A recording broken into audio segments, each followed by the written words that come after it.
Okay, folks, here we go. Guys, here we go. Let's have a good show. One B, stand by. Yeah. Yacht, sir. Yeah, Take it. like at midfield. Take Just go it. right Opposite, now. opposite. Go to camera 3. 3. Go to the gate. Perfect. Just like that. I'll just go ahead. Yeah, graphics 2 is going to be up for the first. Okay. Go Go right now. Go to camera 3. Go. Yep. Can you Go to the gate. Perfect. Just like that. No music. I'm going to hand to Q, Sophie. Wait for it. Wait for it. Wait for it. On radio in the Canal Zone. All right, guys, mic check. Yep. Go ready. Okay, Ricky, mic. Yep, I am ready. Wait for it. Wait for it. Willie, mic check. Yep, let's go. 1B, stand by. 10, 9, 8, 7, 6, 5, 4, 3, 2, 1, and we're live. Okay, and go for it, guys. All right, and we are live. It is March 14th, middle of the month already, month of March, but it is 8 p.m. Eastern Time. Happy hour at the Balboa Yacht Club. Welcome, everybody. Glad to have everybody on board. Great to start the weekend with you guys. Got a really cool show tonight. Ricky, tell us what's going on tonight. Welcome. 5 p.m. out here on the west coast of beautiful San Francisco, except the weather, Willie's a little cold. That's why tonight I'm wearing a sweater and not a jacket because I am freezing. Well, anyway, guys, hello, like Willie says. Thank you so much for starting your weekend with us, the happy hour at the Balboa Yacht Club podcast, a show that is all about the Panama Canal and the Canal Zone. Also, a show that always starts with the toast. Indeed, it does. Salute, everybody. Salute, everybody. That's a good way to start the Well- Friday off. Start the weekend off with fellow Zonians. A lot of friends out there saying hello, saying what's up, and always a great toast. Yes, as you guys know, Willie and I, both born and raised in the Canal Zone. Our experts always tell us, make sure you let everybody know who you are. So we both born and raised in the Canal Zone, both of us now living in the U.S. And we love to bring you our weekly show with all kinds of different episodes. Once a month, we have the history episode, which is our favorite. We seem to get a lot of people on that one. Mm-hmm. We We learned a tell lot. you all the latest in the Zonian community, all the latest events, all the things that are going on within the Zonian community. We also bring you the latest and most advanced news on PTY United States. That we do. I'm telling you guys, normally get it 1 week before everybody else, and we'll tell you why later. And also our fun segments. We bring you guys all kinds of fun segments, such as our Kahoot segment, which is audience participation. We ask you That guys was a lot of fun. questions. That was a lot of fun. And we got that once a month, guys. We also have a segment called Made in Panama, which you guys will really enjoy. Really does a good job informing everybody on facts from Panama, from all the provinces, things that, we didn't really learn in school, but good facts to know. We also have a spillway segment where we go back to the 70s, 60s, 50s, whatever we decide. It's always a fun segment as well. Yeah, where that's a compliments of Panama Canal Museum collection. That they have a Correct. fantastic digitized collection of not just a spillway from way back in the 60s, but all the yearbooks all the way back to the 20s. All the yearbooks are digitized on there. It's an amazing place. There's books, maps, videos, you name it. If it was something in the zone in Panama from the history, it's there, and just an awesome place to visit. So yeah, that's a great spillway. It's real fortunate we can have that really cool segment because having access to all that in that digitized collection, man. So It's one check of our them out, fun guys. segments. And we Yeah, do it that is. once every 2 months, guys. Yeah. Once every 2 months. Of course, we also have great guests on, from teachers to football players to high school reunions. I mean, we have a tremendous array of guests. And tonight we actually have a very, very good guest. Mhm. And our favorite quick Que Pasa segment, which we give you guys announcements. So that's what we have, you guys, from the happy hour at the Balboa Yacht Club. Welcome to our show, and let's get this show going, Willie. Yep, absolutely. Well, and before we get started, don't forget, guys, to subscribe to the YouTube channel. SCN Canals owns the channel. Just search for that. Otherwise, as the website, it's youtube.com. It's real strange how YouTube has their URLs. It's youtube.com/, and then the at sign used to be called the ampersand, right? The at with the A with a circle on it, and then SCN Canal Zone. It's kind of bizarre. If you don't put that at sign, it doesn't go to the channel. So, What? but subscribe, yeah, subscribe there so we can get that algorithm growing and get some more people, um, show them the show, people that are on social media and things like that. But Yeah, and get to know the Zonian community, because yeah, we like certainly. we always say, we're painted such a bunch of spoiled brats and colonialism and all this. So we're here to show you guys who we truly are. Yeah, That's certainly our a big show. difference. And one thing, of course, that we love having on the show is you can see the chats on there. We love saying hello to everybody that tunes in, whether it's on Facebook or on YouTube, and saying hello to you guys, because this is what makes the show a lot more fun and a lot more engaging. Is when somebody does come on as a guest, that people chime in and say hello to them, and bring back some of their memories, and add to the story, which is really cool because it really makes it a Zonian hangout and get together, which is what the yacht club Oh was. yeah, it is a You know, hangout. It really is. it's you People know, find each other for the first time in a long time. yeah, it's true. It's happened several times where you see the chats on there and say, "Oh my God, I haven't seen you since whenever," and so it's yeah, it's a lot of fun. I'm glad that we're been doing this for now a year plus, and it just keeps getting a lot more fun each and every time. Tiernan, happy birthday from the other day. Good to see you back on here again. And Leaf, of course, good to see you on. Mark, our newest American Canal Zone idol, Mark Cicero, with he's releasing a bunch of other tunes, guys. If you're not tuned in, look up Mark Cicero and Mark. Was it Mark Cicero CZ? I believe is the channel that he has his music on. Okay, that's what you're looking up in Spotify, because apparently there's another Mark Cicero out there, some other imposter or something. No, I shouldn't say that, alleged imposter. No, I but know. It's funny. no, nonetheless though. But Mark he's putting some great tunes out there. The guy can write some tunes, and so it's a lot of fun. But nonetheless, thanks for tuning in, Mark. Appreciate that. And Leaf, what he's asking? Okay, Leaf saying here, hope you fix the game. We did. Not tonight. I have to reload one, but I was able to extend the time on each question to like 45 45, seconds. So 45 seconds. plenty of time, even with any kind of delay, for you to be able to answer for the people that are más lento, Yeah, and for stuff the like that. Zonians, we all get a mulligan, so We that was we our we mulligan. figured out a way to make it work for everybody. But It's nonetheless, funny, Frank, how guys. you doing? Good to see you. Frank, I want to see if you want to join us to do a Canal Zone Police show. I keep saying to do it. Let's just get one out there and do it. Again, it is hurting cats out here, but let's get one started, and maybe other people will chime in and join and do other ones as well. Dodd's birthday's today. Right on. Okay, cool. Well, guess what? You get an early birthday shout out, and then in our list there will be you know here's the thing. Nowadays, apparently, some people don't put their birthdays as accessible on Facebook. So the only way I know Because is we're when I getting see a older, that's reminder why. on.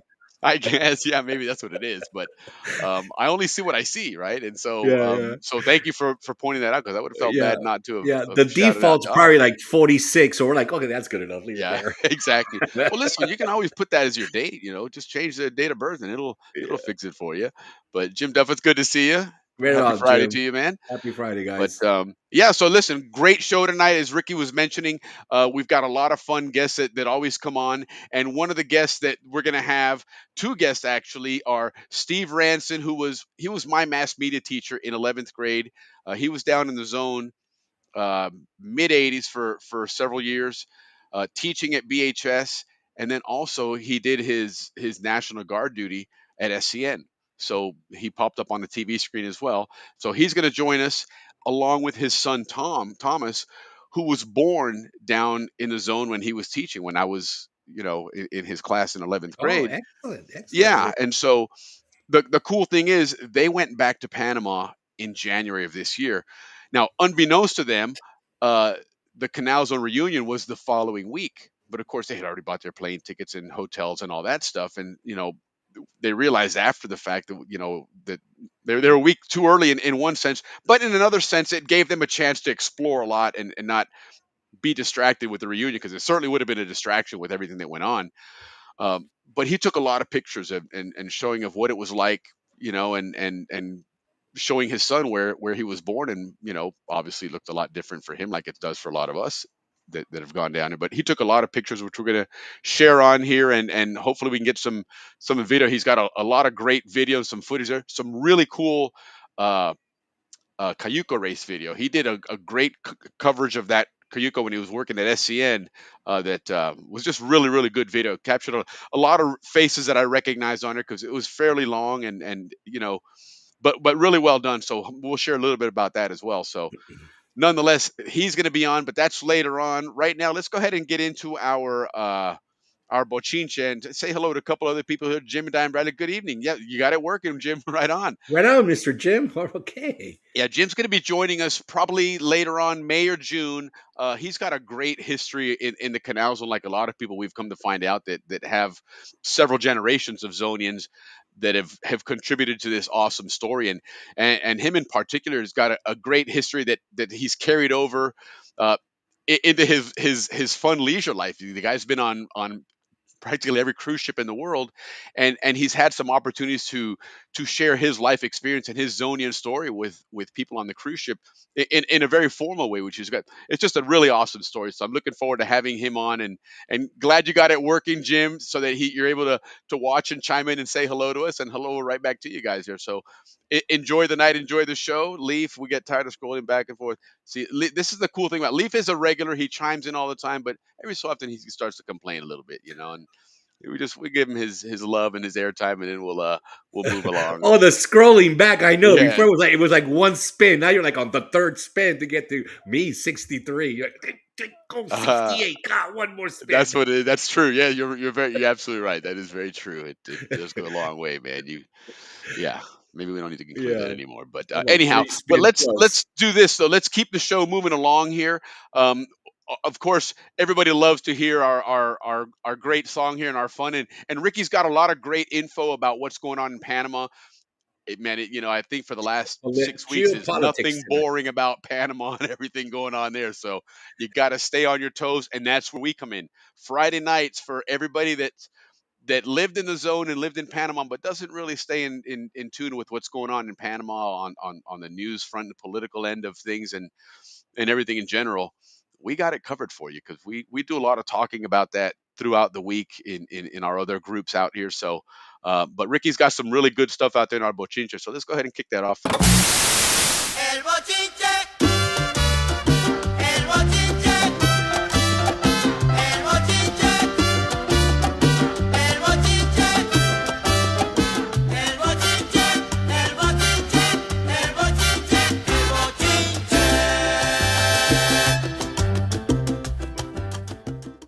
There you go, man. There's your bochincha song. Always, it's funny. I watch Ricky in the background in the studio when that's playing, and he's getting his paperwork ready, but it's bobbing the head. It's bobbing the head, gets me going. Really, it jams me up, gets me going. Well, tonight, guys, we have a lot to go over. If you guys have been following the news, there's been a lot of rhetoric out there. There's been a lot of counter. I don't think it's called counter rhetoric, but Panama is countering. So some of the things we're going to talk about tonight are the bases, because we've been hearing a lot about the bases. We've got good intel on the bases. Yep. We're going to talk about the ports again. Great intel on the ports, and a lot of new developments. You want to hear what's very going on. New. Yeah. We're also going to be talking about the new Tucano airplanes. Mm-hmm. Very important, though. This is important. You might think, why are we going to talk about airplanes? Well, we'll get to that in a minute.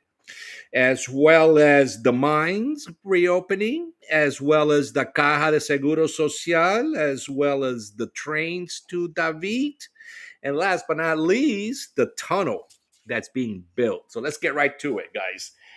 The bases. Willie and I have been talking to you guys about, at the end of the day, we both him and I say we see bases coming out of this for for whatever reason we had and we still have for. So lo and behold, bases are becoming a reality. As all this stuff was going on, guys, in early to mid-February, the United States and Panama were getting together and they signed a long-term memorandum of agreements they signed a memorandum of agreements for a long-term collaboration Hmm. between U.S. forces and Panama forces. So there is no invasion. There is none of that. What it is a collaboration of our forces together. Get this: who's going to be involved with this? So of course it starts out with a like the Vietnam War, for example. When we sent advisors or military trainers. Well, that's what's happening in Panama. They're going to be doing this military training, and not only but Delta Force, also known as the 7th Special Forces Group, SFG, and the 228 Regiment, also known as the Wing Warriors. These are those Black Hawks that you see Black on the Ops. movie. Yeah. And those guys. So Panama's going to be trained by these two forces. And there is going to be a presence. Now, the president. And real quick, just to kind of clarify something, Ricky's Absolutely, using Willie. the analogy of the Vietnam War, not in the sense that this is there's a combat going on there and slowly is gonna escalate to something bigger. Just simply that we're putting advisors in there to Advisors. train the forces there, and that could evolve into something bigger, better. But that's at no means does that mean that there's A war, yeah, no. Okay, I thought that we could all identify with the advisors because yeah, we haven't really Afghanistan. We didn't send advisors. We didn't, and things like that. So it's an advisor role right now in Panama. Present, there are 200 troops stationed there, and they did talk about increasing the numbers. But today, the Pentagon, just a couple hours ago, the Pentagon said we're not really going to increase the numbers. So we don't really know what that means. So if they're going to tell us they're going to increase the numbers, or they're just going to leave it at the 200 people that are already there. Um, so some of the forces that are going to be trained on the Panama side is the Sena Front, which is a border guards, the border patrol. Now these guys okay, really are pretty good. yeah, Trump did a good job of shutting down the southern border, but these guys said, "Hold my beer, Willie. I'll be back." They shut their border down 98% yeah, from incredible. from the following month or following year. And I Willie, there's always that 2%, right? There's always that one Somehow, little group that gets through. And I always told myself that's gotta be the descendants of Bayano. Because only yeah, Bayano will get away with stuff like that, right? very All the true. forces are there, and he would still, bloop, bloop, I don't know Yeah, if you guys remember, we did a history on Bayano, and this guy is amazing. There's yeah, a reason why in Panama there's Bayano Lake, Bayano River, Bayano Dam, Bayano Concrete yeah. Company, That was Bayano Financial Yeah, Company, no doubt. He was because that guy quite was the warrior. bad. He was the warrior. He was the OG Delta Force. So, anyways, that's Sena Front. They're going to be trained by our special forces, as well as Senan, which is the Air Force. And then we're going to go to what they recently purchased. The police force is also being trained, as well as SPI, which is similar to the Secret Service in the United States. They're kind of in charge of, intel and protecting the president. So those four forces combined with the U.S. forces are putting together this maritime security committee to provide security for the canal. And Right.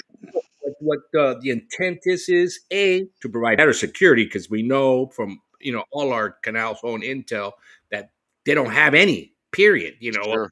Ooh, those wooden boats that you see people fishing off, and that's it. Yeah. To protect our canal. So they're upgrading the equipment. So that is the end of invasion talk, the end of all that. Now we Yeah. know what it is: a long-term collaboration between U.S. forces and Panama forces. So it becomes a win-win-win situation for Yeah. Panama. They're being Yeah. trained I'm by still Delta. convinced that they'll at some point will have military bases there, and I think this is Yeah, the yeah, beginning of it. But that's all yeah, it is. I don't think at any point. I think the U.S. understands that Panama is in no position to defend itself, and I think that's something that even China recognized at the time, and they knew that the United States was asleep for 15 or 20 years in the 90s and 2000s, and China swooped in and did what they could. But at the end of the day, and we're going to learn later on here when Ricky's talking about something else, that some of this isn't just Panama wanting to arbitrarily increase their military and their stature in the area.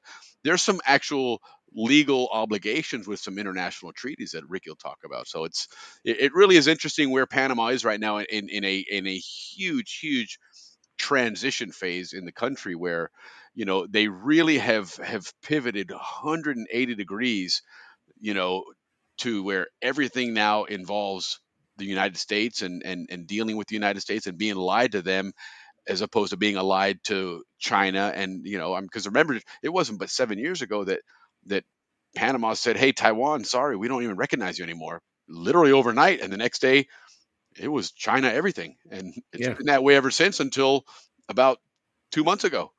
And so it's really interesting to see right now we're seeing a historical change in Panama that hasn't been seen since the 70s and 80s with the canal transition.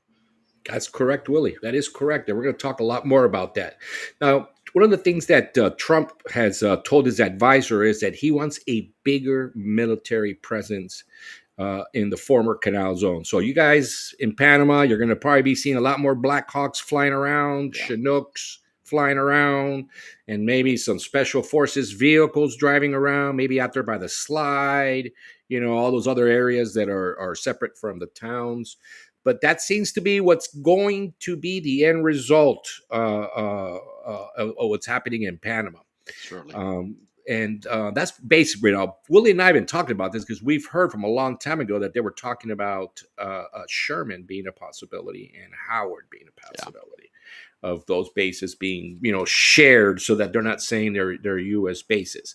Now, there was also some talk about, when Trump was talking about putting troops in Panama, they were actually thinking of putting like private army troops in there so that they wouldn't break the Canal Treaty. So that was one of the things we were following, but it ended up being that no, that what it truly ended up being, and it's the way it's going to be for a while, is is agreements on mutual collaboration for the Correct. defense of the canal. So thumbs up on that for both Panama and the U.S. Yeah, right on. They came out Good on the feathers, winning man. side. Yeah, let's cheer on that. Because like I Mhm. always say, Willie, every time United States gets involved with Panama and Panama has to negotiate, they always come out on the winning side. Correct. Win, Correct. always for Panama them. has an asset that as you can tell now, the two biggest powers in the world have been now bickering over, and Yeah, and not only the two biggest power, but the two biggest companies in the world. BlackRock and right. C.K. Hutchinson. Yeah, no doubt. Unbelievable, our small country. Well, let's move on to the ports. So, what's going on with the ports? Lots going on. All right, we already know BlackRock's made the offer, $22 billion. C.K. Hutchinson has accepted the offer. C.K. Hutchinson is, we all know they first started as an independent company from the Communist Party, the CCP. We know that. We accept it. Hong Kong, British, etc. But then things change, and they've been going more over to the Chinese side, and they were actually the backbone of BRI, the Belt Road Initiative. Yep, correct. They're actually the backbone. They're the ones building all the ports and all that Yeah. stuff. But this sale that has come on has caused the Chinese government now to question it, Willie. I mean, they're saying things like that this is a betrayal to the Chinese people. They have been calling it that. They've been Yeah. calling it. They're not happy about it. They're not happy about it. They even question them as which side are you on? Yeah, they sure Because did. they're selling because they sold the Panama Canal. Mhm. So China just a few hours ago is now saying they wanna like block that. Yeah, they're like, hold on, we're not Yeah, in a done deal yet. they want to stop the deal from happening. So things are getting really, really hot now. I also got some intel that one of the reasons China, the CCP, is fighting back on this port deal is his son, the son of the chairman of C.K. Hutchinson. His name is Victor Lee. He's very powerful. He's on one of those very powerful committee, and he is an adversary to the CCP. Yeah. Which So is a very interesting game to see how very that plays out. interesting because we're known to divide and conquer. And that is a classical move right there. Yeah. No doubt. dividing that company up. So we're going to see a lot of going on with the ports. Panama seems to be pushing it forward, so uh, it's really gonna be dicey now that the Chinese are heading into this direction. But now listen, Willie, one of the reasons is because this deal caused the stock to crash, and that stock is very important for the Chinese economy. Right. When they sold those ports. So that's also the reasons why they're complaining. But C.K. Hutchison is going to reinvest that $22 billion, but not in geopolitical contested areas. Right. They're trying to move. So that's moving away from China's Belt and Road Initiative, which their intent is to surround the United States with ports that they can easily transform into naval bases. And when that first went down in the 90s, when it was known as Hutchinson Whampoa was the initial company that started this whole deal, there was a lot of talk that Dad, the owner at the time, was very much in bed with the CCP, but that it was being used because of its perceived independence. Because you would get the argument, which even Ambassador we Sosa heard, yeah, and he put out there that, hey, this is they're an independent company from Hong Kong, and I caught a lot of flack for saying, well, that's kind of naive to think that way, knowing who the head of that company is and their relationship with China. And lo and behold, it turned out to be the case. And I'm not saying I knew more than Ambassador Sosa. I'm just, I could read. I mean, it was known what was going on out there. And we even remember we came across that intel report that was obtained by the Freedom of Information Act from the Defense Intelligence Agency, that in 1997 they had already were reports of how close his ties were to the CCP, and as it turns out now, his son, if you look at the history of Hong Kong, when they were turned over to China from the British, there was an agreement that for 40 years they would have to remain independent and be able to elect their own government and have their own free press, and slowly but surely that's been reeled in one after the other. If you recall in the news, maybe 5, 6, 7 years ago, there was massive protests in Hong Kong. I mean, to the tune of hundreds of thousands of people out in the road protesting. And I would imagine, based on those age groups, that the son of this guy in Hutchinson now was probably of that age group, and probably was one of the ones that grew up in Hong Kong as a free area, and probably resents the Chinese government. And so, which many in Hong Kong do. Absolutely. So this is going to make this really interesting, this battle. Stay tuned for more of that, man. Stay tuned. We're going to be on top of it. Now, back to the ports. Panama did a stroke of genius by calling this audit. Now, why? And most people would say, oh, everybody should audit once a year. You are correct. But if there's corruption involved, there's a reason why they've never been audited. So, a stroke of genius of Molino to get the Comptroller General in there, even though Molino says he didn't send him because the Comptroller General works on his own. But Anel Bolo Flores, I want to mention his name because he is a Panamanian patriot. This guy, everybody says, the United States has been saying, specifically Trump, that, there's a lot of Chinese influence. And everybody, no, there's not. Okay. This is from the mouth of Anel Bolo Flores, our Comptroller General who's auditing the company. He says, to ensure efficiency and transparency of the use of public resources, as PCC growth, the port, has not translated into adequate financial returns for Panama. So they're doing the audit to ensure that public resources are being used in a transparent and efficient way, right? Correct. Because the ports have had this astronomical growth, but yet it doesn't translate to adequate returns for Panama. So for the last 3 years, for example, Willie, they paid zero. So a lot of people ask, well, where's the money? Well, there's a lot of money somewhere. Go check Gabby's accounts. You're going to find it right there. Go check Valladares' account. Go check all those ex-presidents' accounts. Those guys all got paid off, and that's why they never audited.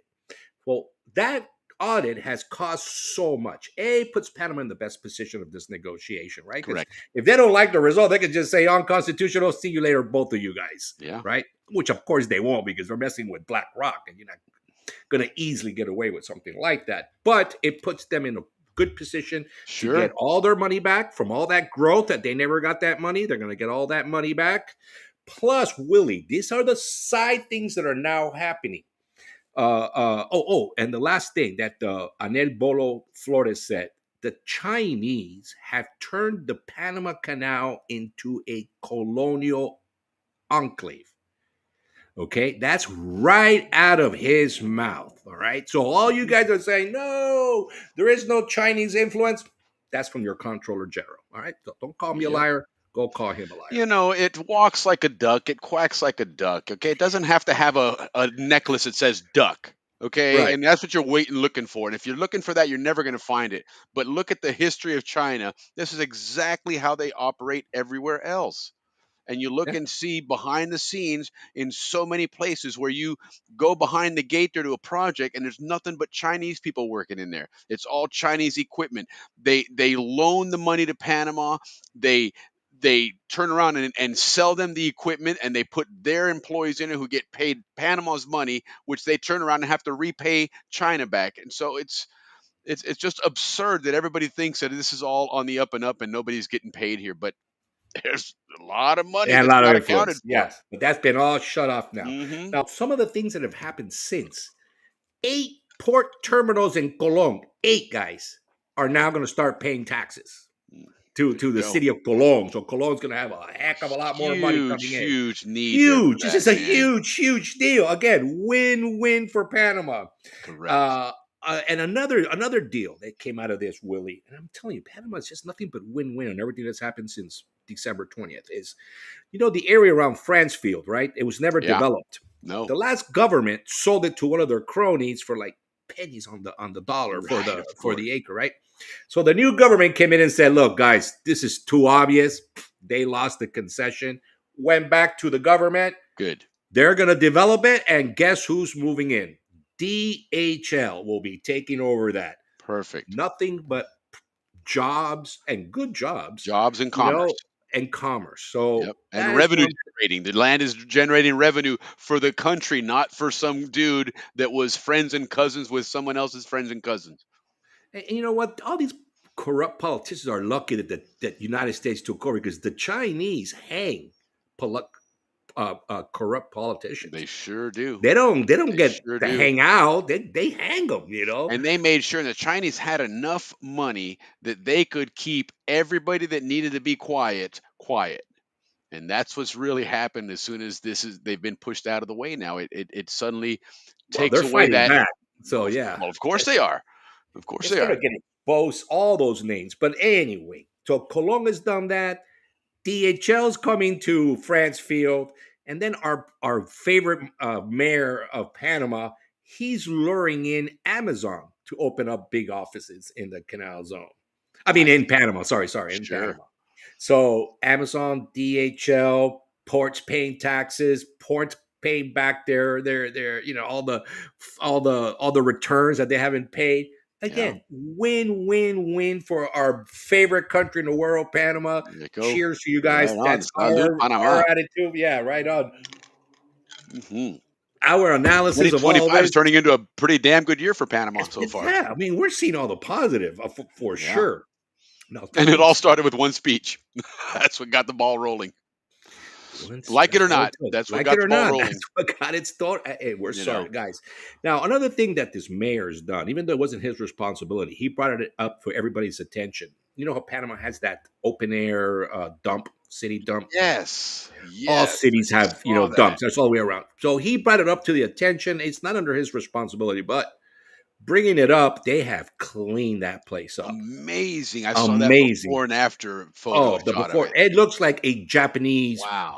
dump yard. You know how they pour the dirt on top and they Yes. bury it properly, and it's Exactly. It's done the way landfill is meant to be done. landfills. Because you know Correct. what? That's for in Landfill and is a out. necessary thing in a population. You can't just get rid of it. You can't constantly be burning and incinerating everything. So this is what is done when you have large populations, but there's a proper way of doing it, and there's, tira esa vaina ya, and and drive Correct. off, and that's what was happening. It was So horrible. expect a much cleaner city because the big Yeah. problem, Willie, was not that they weren't picking up the trash. It took 5 hours just to dump one load. Correct. Correct. So it's not that they didn't want to do it; it's that they just wasn't the They were flow not wasn't there. incentivized to keep working and doing it. Now they They got were the flow, so decentivized, if anything. they can do one trip in minutes. Yeah. So the trash will be picked up Yeah. more regularly, and we're going to see a much And we see cleaner evidence of, city.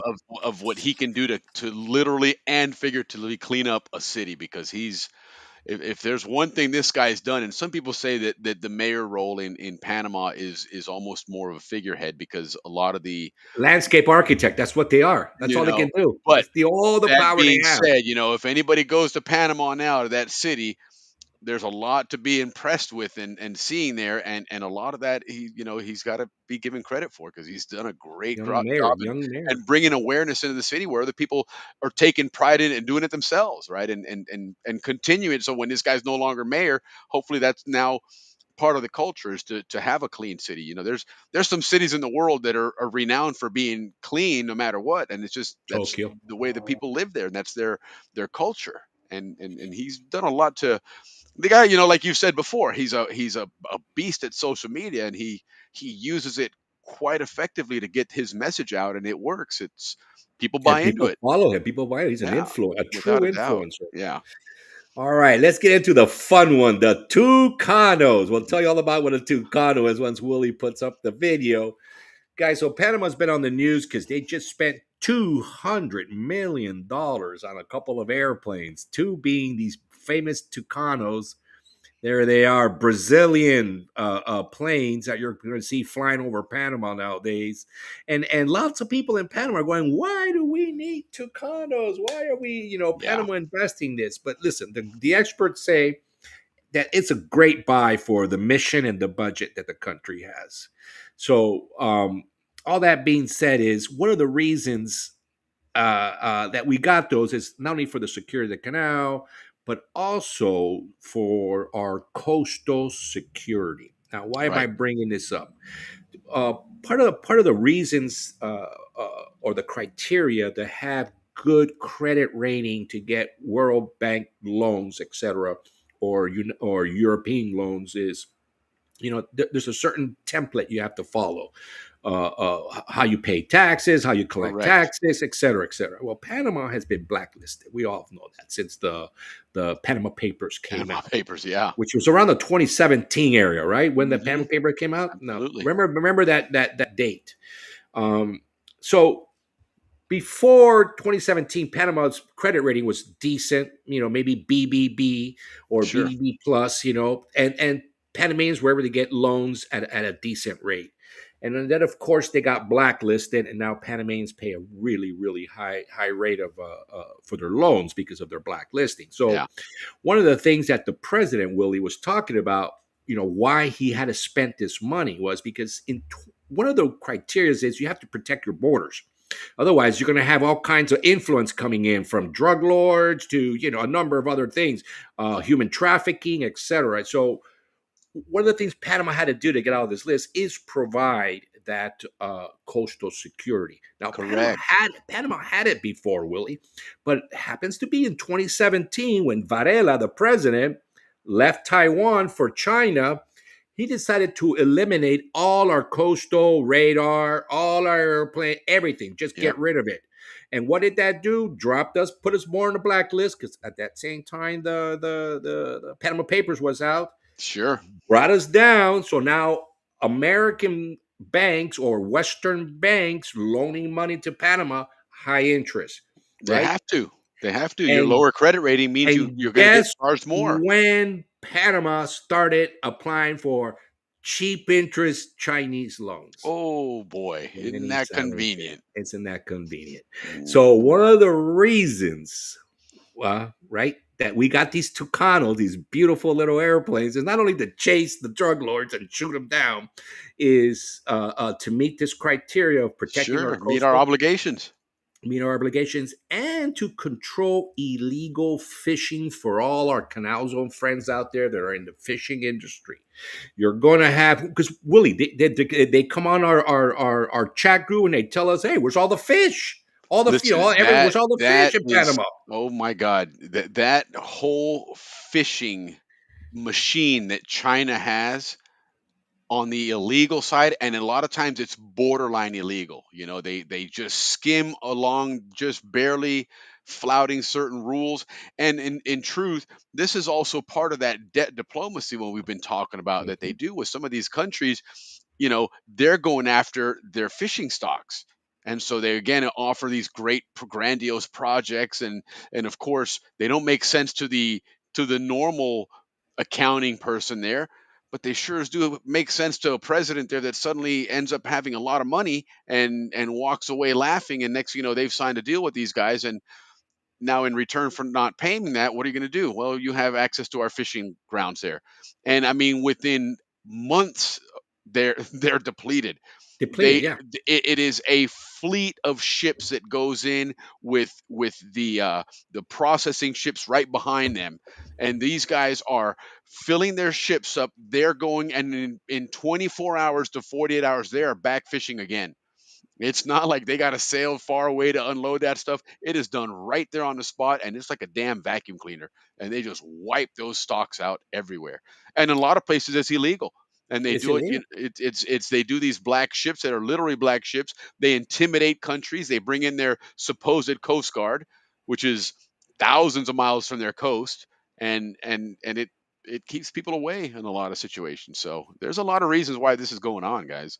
Yeah. So all the fishing community is happy to know that we got our Tucanos out there taking care of our fishing stock. Yeah, yeah. And Look at then of Steve's course, got a great comment about that in there about the Tucano being a inexpensive fighter. And Steve is he's got some knowledge, sort of in the aviation field. Steve's written a great book, a great a novel about smuggling, and so he's got a lot of intrigue and obviously a lot of things involving aviation and things of that nature. He's going to be joining us. yes, I was gonna say we have them on our schedule. Yeah, so looking forward to that as well. But there's some knowledge behind those statements there on how a lot of these things work and why these type of aircraft, they're certainly not going to rival an F-16 by any stretch. But not every war is fought to that level, and not every action requires that kind of stuff. But these are very effective aircraft. Brazil's They got a sure great are. aircraft that they use in a lot of places for a lot of those roles that Panama right now has a priority. And as Ricky said, that's now an obligation, an international obligation to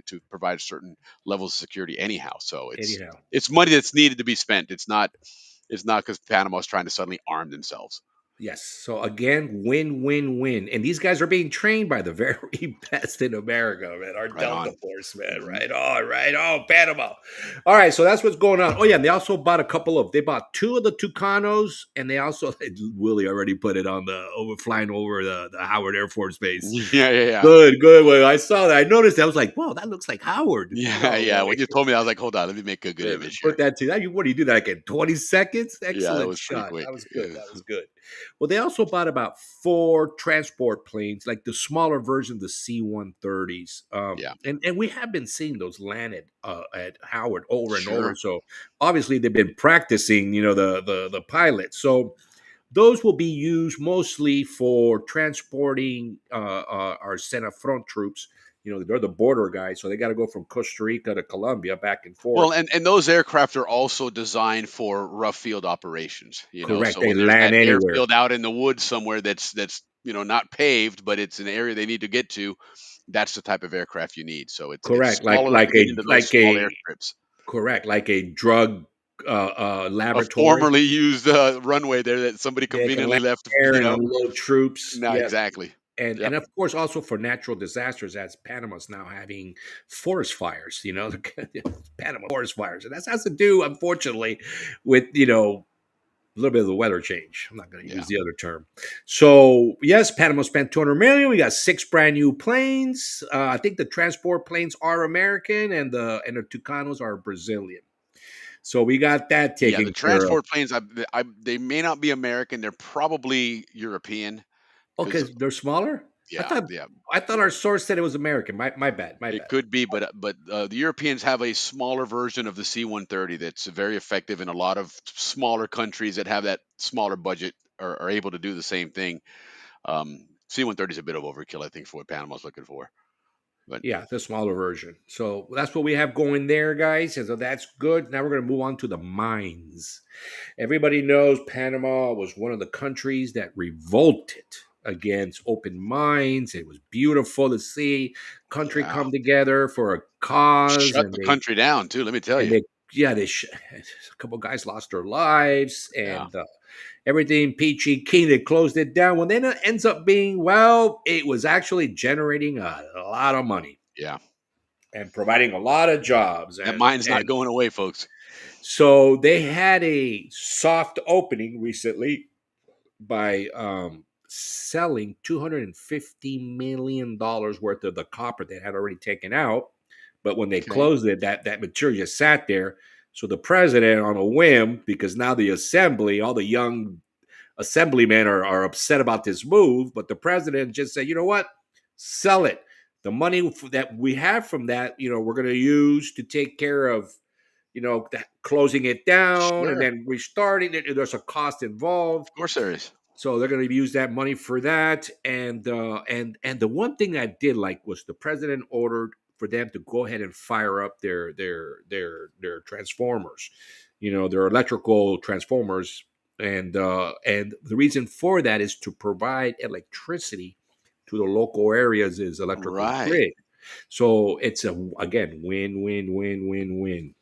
But a lot of people are upset that they are going to reopen it because there was so much effort and lives Sure. put into closing it.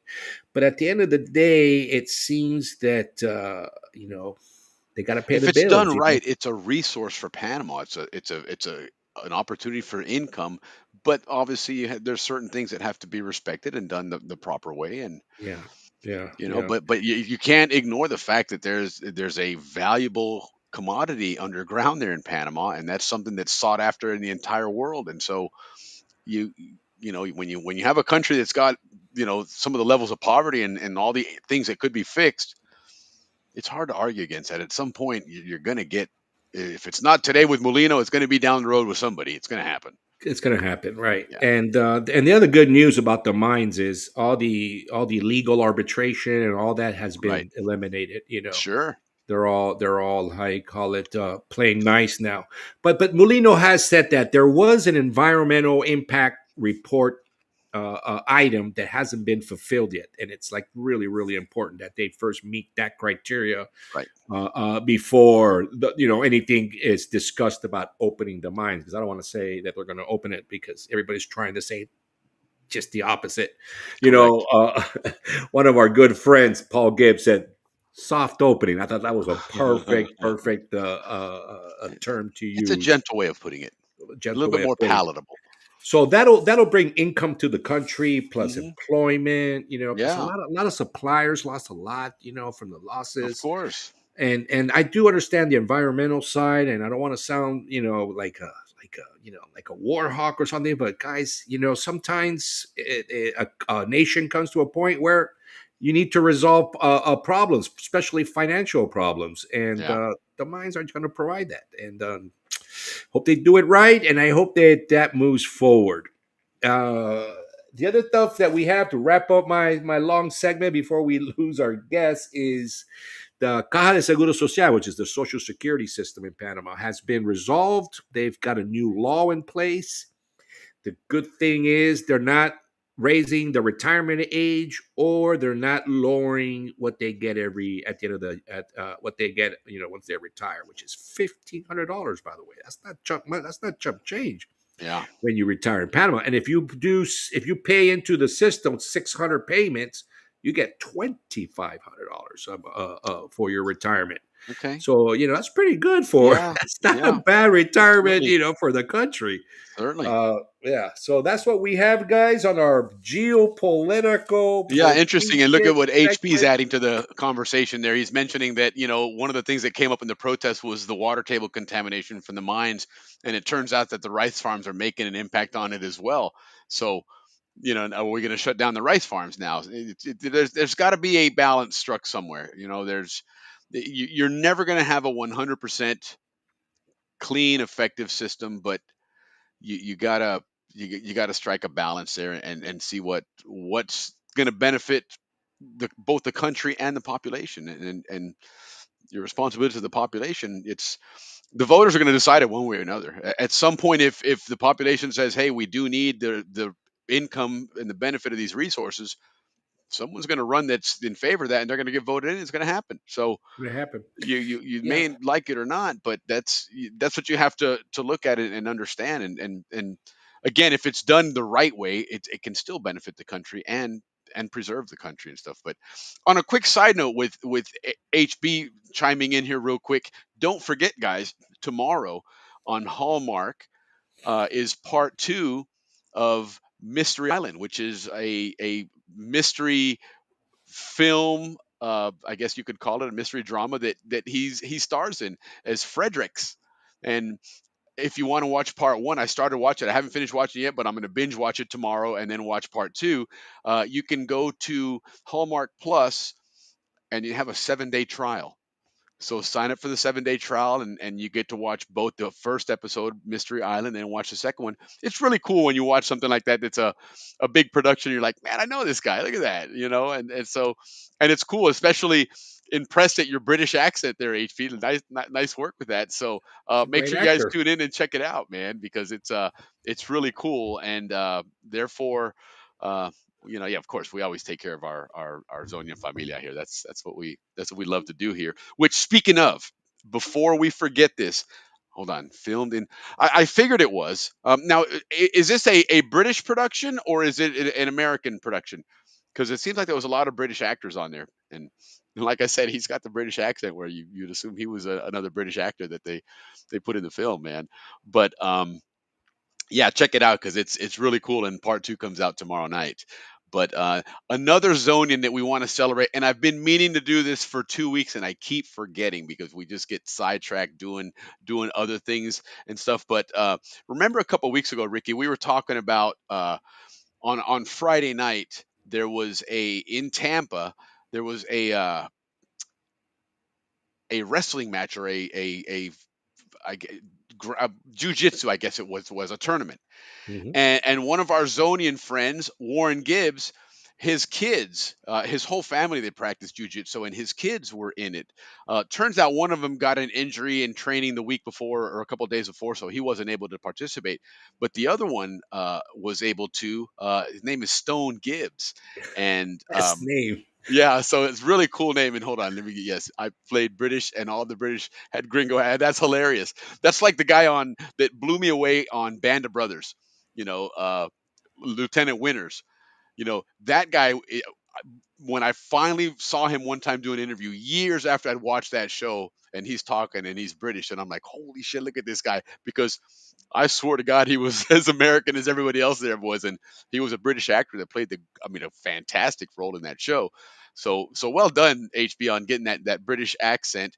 But nonetheless, let me go ahead and show you guys this because he appeared on Friday night, and it was there. It is in Tampa. Let me see. I always forget to switch things over to the screen for other people can see. But here he is in Tampa celebrating, and of course sporting the Panama flag. So Wait, that's a gold medal too. yes, and let me tell you why that's a gold medal here. Let me pull up this next one here because this guy, Zonian blood.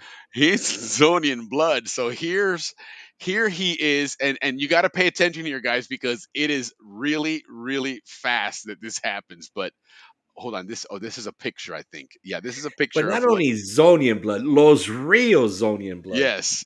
Okay, and never mind that Kahoot down there, guys. I just realized that I grabbed an old slide that I don't. Let me remove that. There we go. Okay. But here he is. Check this one out. This is really cool. This is what I'm telling you. You got to pay attention to because it happens really, really fast. Okay. Yeah, you guys think Mike Tyson finishes Epic his entry. guys fast? This should be a good match. 1, 2, 3, 4. That's it. Bam. That's it again. It should, okay, go on. It does. Unbelievable. I Epic watched it the entry. first time. I was like, what? 1, This should be a good 2, match. 3, 4, Oh boy. 5. There it is. So I guess what happens is because obviously they're minors, they're kids, so they're probably going to let the guy choke out, right? They're going to probably stop it rather quickly. But here he is doing his walk on, okay, on Friday night. Check this out. Please welcome Stone Gibbs. And there he is. With the Panama flag behind him. That is great, man. I hope the best for you. Would love to see him. He did. He did great. Let me see if he's got any other shots here real quick. Because I know we got our birthdays to do here, but yeah. Well, we saw that. Oh, here's when he won. They were doing the cool. There it is. Right on. There's the champion, and apparently it was real quick. And the following week he went to Orlando and he won again. I think right now they're out in the West Coast somewhere at some other tournament and stuff. So the kid is quite the accomplished jujitsu guy. The grappler, I guess, is what that would be considered. So really cool stuff, for Stone Gibbs. Yes, right on. That is a very cool name for sure. And son of Warren Gibbs.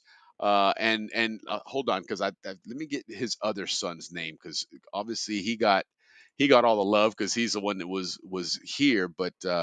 Let me see what the other kid's name was because we want to give him some props too. Well, Stone. we can give his uncle props. His uncle is Paul Gibbs, my very good friend of ours. There you go. Absolutely. Yeah. Paul Gibbs and his nephews, which are 13-year-old Stone. And this is what he told me. He goes, my 13-year-old Stone also last week was told that he had the fastest submission between him and adults in super fights for the organization that entire year. That's really cool, man. Yeah, that was really, really impressive. And so it was Stone Gibbs, and here's let me see if I can. Oh, Brenner. Brenner is the other kid. Brenner and Stone Gibbs. So congrats, guys. Well done there. Way to represent Panama. Good stuff there, man. So yeah, congrats on your big win there. Looking good, and hopefully more and more success for you in in the fight world, man. That's really cool. So anyhow, but let's continue. Let's move along here. The guy from BOB was in Homeland as well. Thought he was American. It's yeah, Homeland. That's right. That's where he was from, and he plays like in a billionaire show or something else. Oh yes, that's a great show, Billionaire. Right? Yes, and the guy, when you see him speak his national, I mean, he is totally British, man. But when he does these shows, he throws that accent like nobody's business. Because I had no idea he was British until he started doing that. So, but anyway, so let's go ahead and move along then. And we got some birthdays to recognize here and make sure that we get time to get the Ransons on here. They should be chiming in hopefully here soon in the studio. Otherwise, we're gonna have Ricky do a sing along or something. We stopped at 97 bottles, so we'll maybe get down to We got 93 ways or to go. so. So anyway, so yeah, what is your birthdays there, Ricky? Give us your birthday shout outs there, Well, man. listen, guys, we got some great birthday tonight. I'm going to start with very, very, very special people in my heart, which is aside from the '81 class, which is my two little brothers, Reina and Reynaldo, because Reina came out first, Reynaldo came out second. As you guys know, they're twins. Tomorrow is their big 5-1, I think, or 5-2. I don't know. We lose track. They're 8 years younger than me. I'm 61, so 5'3". My little brother's 53 years old. Yeah, I'm sure at this point most of the people here are like, okay, you don't need the Skip age. the age, right? Yeah. Happy Reina's birthday probably enough. going, Ricky. Well, happy birthday to you too, man. I love you two very much. You guys are the shining light of our family, as well as Mike Little. Very, very important figure in my life growing up. Mike was a neighbor of mine. He lived right next door to Frank Pereira. And Okay. and Mike, and I was a really Jerry and I, Mike brought us along everywhere he was, and he's much, much older than us, but he always loved Jerry and I.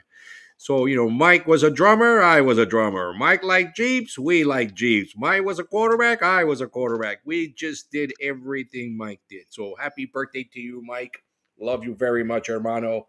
Thank you for being there for me as Happy a young birthday. kid, man. Mhm. Happy birthday, brother.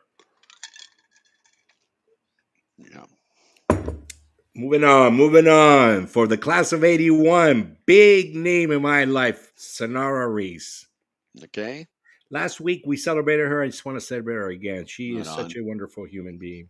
Jose Payne, happy birthday, Jose. His birthday was yesterday, a leader in our Okay. class, as well as John Kokenauer. Are you guys out there? If you remember him, his birthday's in a couple days, but we'll miss it next week. He was a great baseball player, Mhm. pitcher. His older brother actually played for the Brewers back in the day, for Okay, the right on. Milwaukee Brewers, one of the Canal's own baseball players that played in the major leagues. So happy birthday to that group. Now we got another group coming up of birthday kids on mid March. Jim Koski, happy birthday, Jim. Yeah, Kopsky. The Kopski. Donnie Chadwick, the beautiful Oh, Donnie. right on. Yes. Janice Ortiz. Happy birthday, Janice. Alan Cotton. Nice. My cousin on the Ledesma side. My grandmother's side. My grandmother and the Martinos' grandmothers are first cousins. John Oh, right Martino on. and Karen Nice. Martino. Happy birthday on the Ledesma. They're from Boquete, the Ledesmas. Hmm. A good man here. Douglas Choi MacArthur. Love that guy. He is one heck of a great human Yes, he is. being Great guy. from the MacArthur family. Happy birthday to you, Douglas. He's in Miami, starting a car rental business that's going to have offices in Panama and Miami, Nice. and he's doing a good job. He's killing it. So right on, Douglas. Keep it up, and happy birthday to you, brother. Cheers. Cheers to Salute. that young Yes, man. and sweat at that man on your endeavor. hmm Tommy Morris from the railroads. Yeah, it's Panama Railroad. Panama Yep. Railroad. Happy birthday, VHS class of Tommy. '87.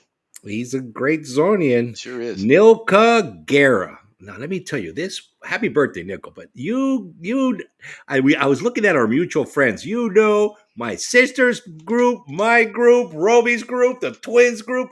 Girl, you're all over the Canal Zone. You are friends with everybody. So Nilka, happy birthday to you. Margaret Shirley, class of 86. Happy birthday, Margaret. Rafa Smith, class of 87 with Ralphie Furlong. Mm-hmm. Jimmy Walker, the very funny Jimmy Walker. Yes. From La Boca and from a Canal Zone police, the son, Jose Luis Tuna Tuñon. Happy Tuna. birthday, Happy Tuna. birthday, Tuna. Yeah, a Yep. great Balboa Ram, too. Absolutely. Speaking of great Balboa Rams, Tommy Sullivan. Well, actually, he played for Albrook, but he did play for Bulldogs with me. Yep. Tommy Right. Sullivan. Happy birthday, Tommy, from the big Sullivan family. Lots and lots of Zonians come out of that family. Yeah, for sure. Steven Torres, 89er. Happy Nice. birthday, Steven. Right Billy on. Hughes, happy birthday. Sean Frensley out of Diablo, Yep. 86. 86. Norma Chaboya. I see Another her all over 86. social media, class of Yep. 86. The beautiful Doris Kurani. Those Kurani women are absolutely gorgeous. Happy birthday, Doris. Holly Hayden, happy birthday. Another class of '86. Yeah, we're representing today. Yeah, Gladiator 86. Frank Asgarraga. Happy birthday, Frank. And last but not least, Willie. Yeah, so another one that just popped up wasn't a Zonian, but it was a good friend of mine. Recently, I was chatting with a lot of my friends from Copa Airlines. When I graduated BHS, I went and worked for Copa Airlines in Tucumán for 2 years. It was a blast, all time favorite job ever. And Benito was one of the guys that worked there. It was really cool, always chatting with him and just hanging out and stuff. He was just a really fun guy. So happy birthday to you as well, and of course everybody else, anybody that we missed. We don't mean to, but again, to all the Zonians out there, happy birthday to you guys, and of course we celebrated with our awesome happy birthday Murga song. So enjoy.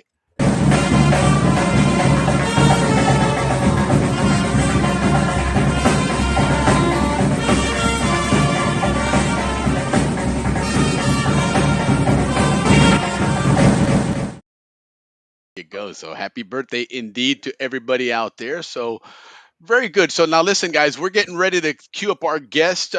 Join us here. This is, you know, when I BHS for me, 11th grade, mass media was a really cool class to take. A lot of cool things to learn there.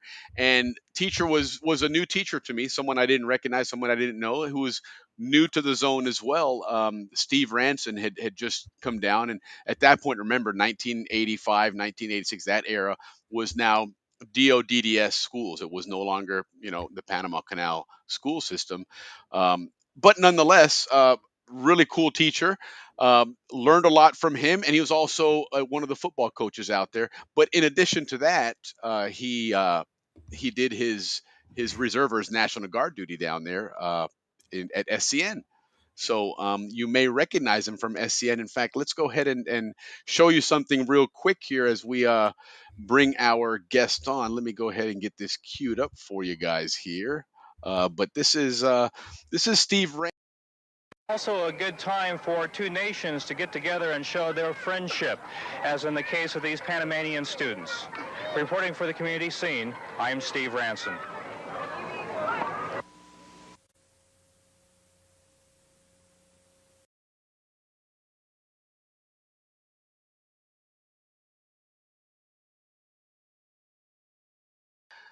There we go. There they are. Woo-hoo. So there's Steve Ranson and his son Thomas Ranson. So as I mentioned earlier tonight, Steve was my teacher in 11th grade. My senior year, I had a hard time remembering whether he was my teacher also in my senior year or not. But he was my mass media teacher. I remember that because it was my first period class, and it was a lot of fun. I had some really cool classmates there. But he was also part of SCN. He also coached football. He coached for Red Machine. I played for Bulldogs, but that's we don't hold that against each other there. And then his son Thomas, he was born in the zone in Panama when his dad was our teacher there. So really cool background there in that they went down to Panama a couple of weeks ago. It's been a little bit longer than a couple of weeks ago now. They went down to Panama in January. Coincidentally, it was a week before the Canal Zone reunion, and they didn't know that the Canal Zone reunion was going on. And I think, kind of in hindsight, it might have been a blessing in disguise in one sense, because it gave them the opportunity to visit the zone without being encumbered by the reunion, because that's a really big deal, as we guys saw earlier. So, but I'll let them tell the story and let Thomas tell his story of what his version of the Canal Zone was, what he looked at from being born down there and then coming and visiting many years later. So anyway, welcome guys. Appreciate having you guys on all the way out from the West Coast. Welcome to the show. Oh yeah, where in the West Coast are you guys? You're muted. Hold on. Let me make sure that you're unmuted. Try that. See if you have a mute button there, Steve. Okay. There you go. I can hear you now. Right on. Technology. I live in Fallon, Nevada, which is 60 miles east of Reno, and that's home of the Navy Top Gun program. So we're a military town. Nice. Okay. And it I'm gets San Francisco, so just south of you guys. Yeah, and it gets real hot in the summertime, and right now it's cold and windy. Yes. Oh wow, right on. So how's the weather, Willie? It's fantastic here. I can't complain. I went to work in shorts today. It was 78 degrees. It was a beautiful day. It was great Florida spring weather. Yeah, I'm still. But ask me this in July, and I'll be complaining because it's hot and muggy and miserable and rainy. But right now it's beautiful. Yeah, definitely. Yeah. So, and then Thomas, where are you at? Are you also in Fallon? No, I'm out in Reno, so I'm an hour away from where my dad's at. So about 3.5 from San Francisco. Right on. Yep. Right on. And you guys are both in the media world, correct? Yeah, definitely. I had taught, and when I was teaching, I was also the sports reporter / sports editor of the newspaper here, which at the time was daily. So, I would be going to the high school games anyway. I'll take notes, I'll take photos, and that's how I achieved that.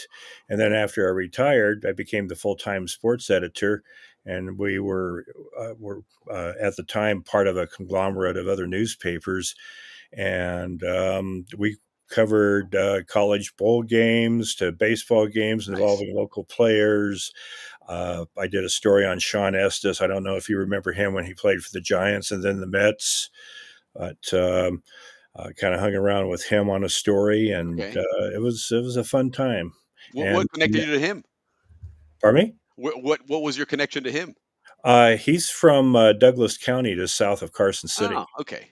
Very cool. And I had covered him when he played high school baseball against us. Right. So he was in the Reno area. I'm trying to think 1997, 98. I think 97 after his stellar year doing a camp with Bill Miller, who was the third baseman.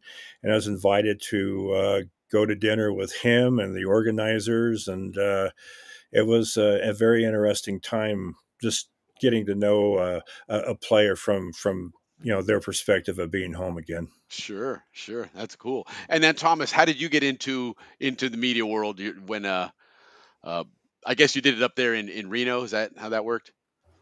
So when I was in middle school, my I would tag along with my dad actually a lot earlier than that, but we would go with him to all the Fallon games and even go on the road when he would cover them in Douglas, Carson, or Reno. And one of those days when I was in eighth grade, he had his camera with him and asked me if I wanted to take some photos of the football games. So I did that, and of course this is back in film, so I only had 24 exposures, so I had to get one out of 24 correct. And yeah, go to what was it, Rite Aid or Rayleigh's, get it developed, and Sure. had a few that turned out.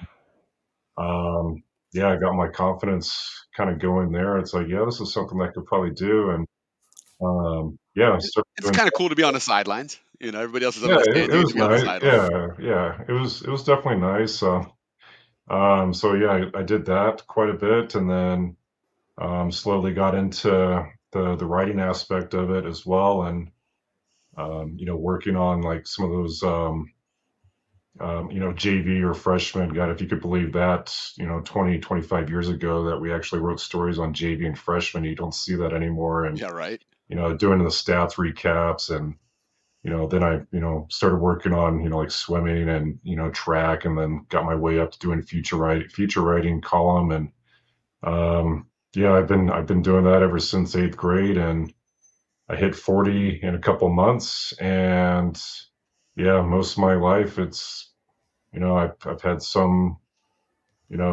journalism, I guess, tie-ins, directly or indirectly, but I still freelance for the paper out in Fallon, and um, run my own photo business with my wife as well, and we stay in touch with sports that way. So we're working with a lot of the schools out in Reno and pretty much northern Nevada too. So yeah, it's been awesome. I like it. And I'm sure you can definitely attest to this too.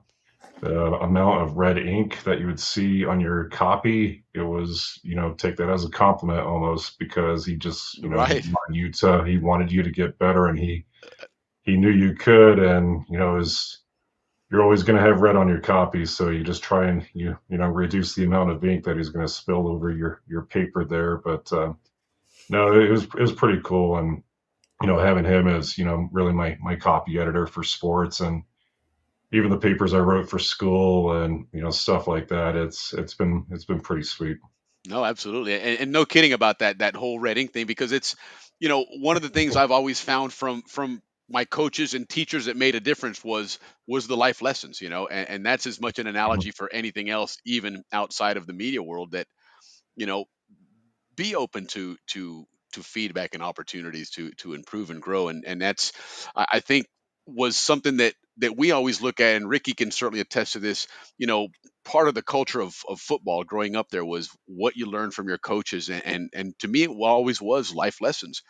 Outside of the techniques to play the game, it was the lessons of hard work and perseverance, and Team learning and play growing, right? And and so, curfews. yeah, and curfews especially. We've learned from Coach Cotton that we had, even at 12 years old, they were making sure we weren't out running the streets, which you could do in the Canal Zone.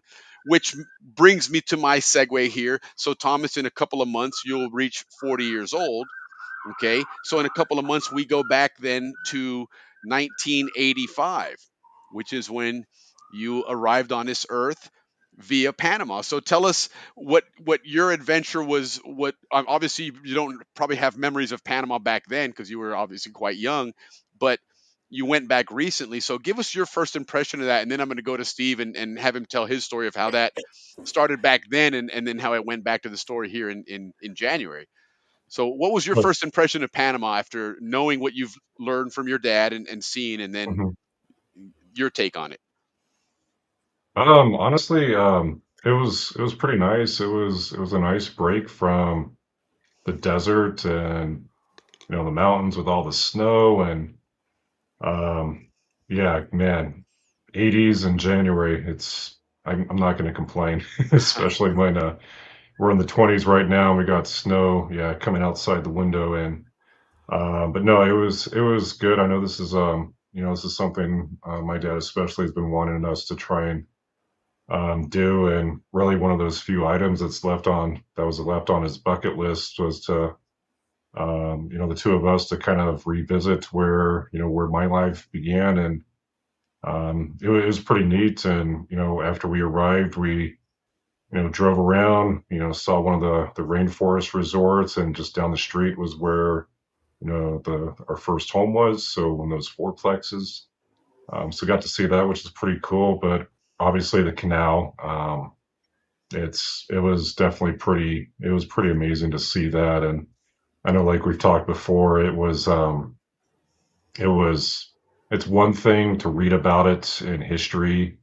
Correct. See the videos or you listen to people talking about it, but when you actually experience it in person, it's just, for me, it was mind blowing because you're talking about century old technology that obviously with a few modern improvements, it works like a charm. It was so cool to be able to take that tour from start to finish through the canal, watching the locks and just see that water go up, go down, and seeing the ships there that are just squeaking with only 2 feet left on each side, Right. and it's just amazing. And that was great. Panama City was pretty nice to look at. We got to see the ruins too of old Panama, and Sure. yeah, I'm surprised. We covered a lot of ground. I felt like in the 3 to 4 days, and There's a lot yeah, in it a was in a small area. I mean, that's Panama is not that large in the scheme of things. I right. learned that having lived up here in the United States now for so long, and I go back and realize that things were actually pretty close. It wasn't as big as we made it out to be. But so Steve, Mm. 40 years, you went back down, took your son there. But tell us your first trip down 40 years ago, how that all came to be, how you ended up in Panama and at the schools and then SCN and all that good stuff. When I was teaching school in Eastern Nevada, the vice principal had taught overseas uh, on several different experiences. And we went back to an educator fair in Iowa, and I interviewed with the Department of Defense schools along with a few others. And I was more interested in going over to Korea or Japan, someplace like that. Right. So I had two job offers that came in. One was in Amman, Jordan. That was discarded in a hurry. The other one was Panama, and I wound up talking to the recruiter on the phone, and I said, I want to give it a try. And I was uh, had remarried, British wife, and she thought, okay, we can get to Panama, maybe in a few years get to England or Germany. Right. Well, we had the budget problems under the Reagan era, and all money was frozen. Their recommendation is go ahead and do my 2 years, go back to the States, reapply. Well, I did that, and it didn't work out. I think in retrospect, um, I wish I would have stayed because I enjoyed the teaching down there. Kids were great, and one of the things I lament, based on the first location I taught in Eastern Nevada, Panama, and then here in Fallon, Nevada, is that I see the students from time to time. I might go up to Wells to see some of the friends I taught with, or I see the ones in Fallon. They come back for a football game or homecoming. I have never seen any of the students since the Panama days. I keep in contact with a few on Facebook, Right. and which is good. But you mentioned that reunion, and I thought it would have been nice to have seen some of the students. It's been 40 years ago, uh, Sure. and I think probably one of the things going through your mind is which class was I closer to, 85 or 86? Right. And 85 probably because of the first class. But then 86, I had quite a few of you guys 2 years in a row. Either you Right. took mass media, or the second year I was teaching English and mass media, or I had the yearbook and the literary magazine for a couple of years. Right. Yeah. No, And you were definitely you were involved Busy. in the school, and you were quite busy. Absolutely. And then in football on top of that, I had forgotten that you coached it for Green Devils when we were chatting the other night. I always just remember you being Red Machine coach, but you know, so before we get into the football end of it, so you decide, okay, we're going to go to Panama and see what happens there. What's that like upon arriving? What are your thoughts? Where did you end up, and how did that all? Tell us that story. just very, very amazed of how modernized Panama is now compared to 40 years ago. Right. The traffic is about the same, but instead of 2 lanes in one direction, it's 3 lanes in one direction. Right. It took us a while to get out of the airport and head toward the Canal Zone, and we kind of got lost. And then on a side street, and it was just bumper to bumper to bumper. Thinking, Yeah. oh my goodness, what am I doing here? Just just But check your we, gas tank. You got gas. We're good. yes, we, We'll we eventually get out. definitely did. So we finally got into the old canal area. Uh, it took us a while, and I'm being a smart aleck. Oh, I know where the high school is. Well, it took us a while to find the high school. Finally, did using Google Maps, and we stopped there, walked around. It was how do I say? I know it's crazy because I only spent 2 years there, but I felt kind of empty because I left 2 years of my life there, and Sure. it was a good experience, good students. They've Uh, left its mark on you. it- We were there 3 years, and we understand exactly what you're saying. We were just and there 10th, 11th, and 12th grade. so we walked around the school, and I walked inside the main building, and I asked if I would be able to walk around. And of course, the lady said, no, you have to get permission from the Panama Canal Agency. And we didn't have the time to do that. So we just, Right. Of course. took a look. And uh, when we were on the other side of the building, I pointed up to my room and said, okay, there's where I am, second room from the end. And Yeah. I think Mrs. Sprague was on the west side, and then Jack Camp was on the east side, and across Yeah. the hallway was the yearbook room. Uh, Hmm. so we did that. We went out to Gamboa, as Thomas said, looked around, the fourplexes. We lived in one of the fourplexes that was close to the old country club there in Right.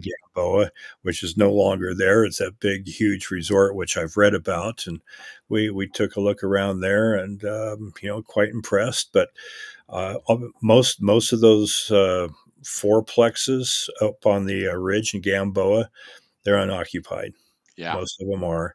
The gas station near the canal, it's really not there. Even the bridge you crossed to get out there was a different bridge, Yeah, it's correct? brand new. Yes, Yeah. Yeah. a brand new bridge, which was nice. Didn't have to stop and then wait for the train to Right. Remember that. come at you. There's always that one car that tried to go past the red light, Yeah. and Well, somebody gets caught. there was a game. It was a game kind of, semi chicken, but Right. everybody did it. You'd stop at that stoplight at the old bridge, and you could see for miles, and there's nothing coming, and you got a red light, and you're looking around. Is the policia around? No, Yep. they That's are. it. All So right. you Let's would go. just you would gun it across the bridge doing 70 miles per hour. Yeah, and it wouldn't be the sturdiest of bridges. I mean, that thing was Right, 'cause remember quite the wood rickety. would move when your Yeah. tires were going over it? It would make all that noise? Oh my Right. god. It was definitely an interesting one there. And so, guys, what he was referencing to with his classroom is the last building, that 600 building on the top floor, facing Balboa Stadium. Mhm. So you look out the window, you could see his room, and it was the one that was closer to the Balboa gym. If you kind of orient Yep. yourself in the buildings there, again, I remember that very well because that was my first period class, and I did quite the book report on the F-15. It was really cool. I'll have to, if I can find it somewhere, I'll have to show it to Chris Jeffries because he ended up flying F-15, so he'll Yeah. let me know how accurate it was. But so now Thomas, what would you say your highlight was? It more so seeing the places that where your dad lived and worked and everything, or was it more so the canal itself? Because I imagine that's pretty awe inspiring, to get out there and especially get out in the water and seeing it. Right. I don't know. That's a tough one. Because you were born there. I mean, Uh, that was your right. first home. Right. Yeah. I think honestly, it was being in Balboa and just walking down the street and seeing the fourplexes. And obviously, I'm not gonna. I don't remember from Right. 85, 86, of course, but through my dad, my mom, and just hearing them talk about it, looking at the photos and stuff like that. I thought honestly that was cool, and that was one of the first stops we did after we got off the plane, and we went there, and then I think it was the last full day we had before we went back home. We stopped by there again and took a look, got some photos, but really I think because that, and then really it's trying to find these older buildings that no longer exist or they're renamed, and Yeah. like trying to find the hospital. And I know that one was kind of tough. And, we're walking around and, we got the language barrier we're dealing with. Not a lot of people Sure. speak English, and trying to explain, hey, we're trying to look for the old hospital. I think, we eventually found it, or at least one of the buildings. And, Yeah. it's It's like a big good complex. enough. Yeah. Yeah, definitely. Thomas, this is for you, and then your dad later. Thomas, if you had to write a story about your experience in Panama, which story would you choose to write about? Oh, ooh. Um, I don't know. It won't. It's really hard to tell. I can't really just pick one. Really I think the military side of things, and Oh, okay, good. just going to where the base used to be, because you still see like the fences are up, the barb or the wires still up there. So you even if you didn't know, you kind of had a feeling that, hey, has something happened here before, or something like that. But I think just traveling around or just driving around what used to be the base was pretty cool. And I give my dad a hard time for this, but it's like I got my stubbornness from him, and he was willing to quit before we could try and find where the old command center was. And it's like it's got to be here. It's like I know they renumbered all the buildings, but it's not like they blew up the building or anything like that. And we ended up finding it at the very end, and it was pretty cool just watching him just soak it all in. And it's funny because I think both of our Zoom backgrounds right now are the same building, and that Right. is the command center. I see So it it. was Yeah. pretty Well, there it sweet. is right there. And here's Well, a blow up Thomas, of it. that's a good subject to pick. Let me tell you, we've had several guys come on our show that are not from Panama, and they dedicate their careers to documenting the Mhm. former bases and stuff like that. Mhm. So you actually chose a good topic to speak Oh, of. perfect. Yeah, Yes. no, without a doubt, it is there's a fascination with Panama because it there was so much of the American influence and the American story there that I think a lot of people like to see what has happened since then, and like you guys have both mentioned how modern Panama is, Yeah. and honestly, Thomas, I've only been back to Panama. I left in 1989, and I've been back twice. Both times was for about 5 days, so it hasn't been a long time. And most of that time was, doing business. It wasn't there to visit and hang around. So a lot of what I see of that area now is from pictures and what you guys and everybody else shows me. And last week, Ricky showed me a picture of a viewpoint from what would have been back in the day the entrance to Howard Air Force Base, Yeah. looking across the canal towards Panama, and it was very impactful because I was like, wow, I didn't that truly made me realize how much that changed because that picture captured everything that I was familiar with, all those areas. I knew Howard Air Force Base, I knew Rodman, I knew the bridge, I knew Yep. what the locks looked like, across the way, or the port of Balboa, you know, and one of the biggest, most impressive things to me was, Ancon Hill was on one side and the city Mhm. was on the other side, Panama City, and it was massive. And I Yep. remember always seeing Panama City behind Ancon Hill. Was You knew it was a city there, but there was a handful of high rises. And in Mhm. this picture, it was nothing but. It was unbelievable how much Panama has grown and changed. And I've said this in the past, that it's depressing for me, because I ran those streets in Balboa for 20 years, from my first memory of El Prado and Barnaby Street and the Causeway and Amador. And then what I see now, it is depressing, but I understand that I have to look at it and say, well, I was fortunate that I grew up there and other people didn't. And so I enjoy what was there. But Steve, your opinions of Panama, 1985, 2025. Okay.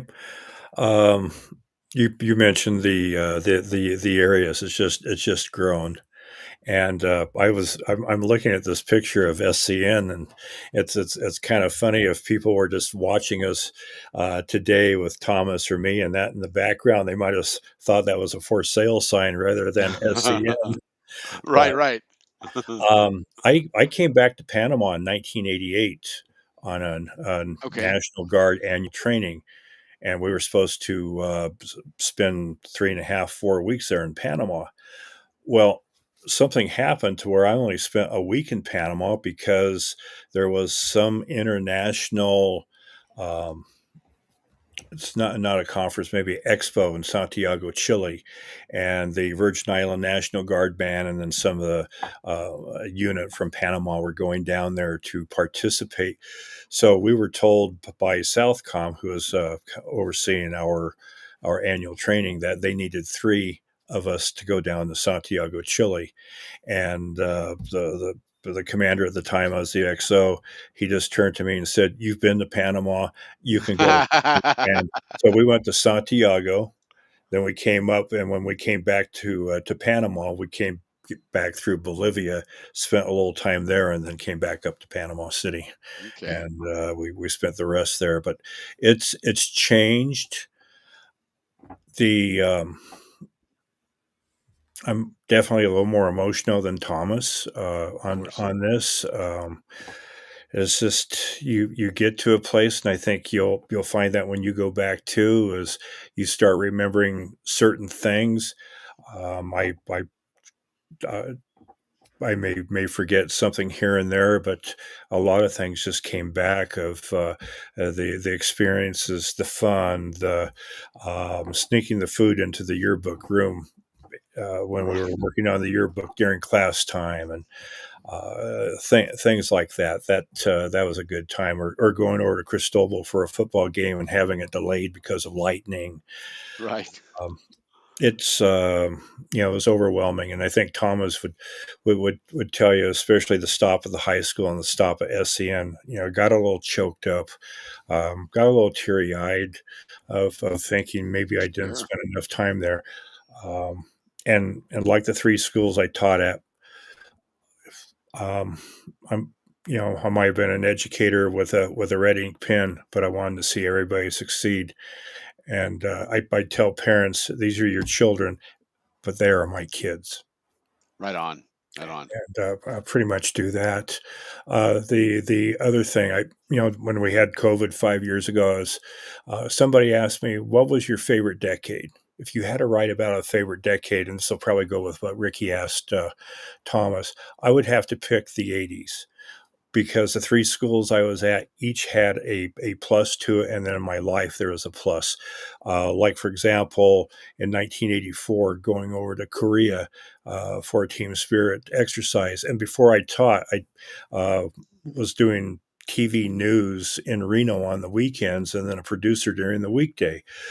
So the commander said, "Well, you're going to do the news for us, and you're going to go on and deliver the team spirit news." And I did that for close to 3 weeks, and that's how I got involved with SCN. So, but I'm looking at the '80s by far.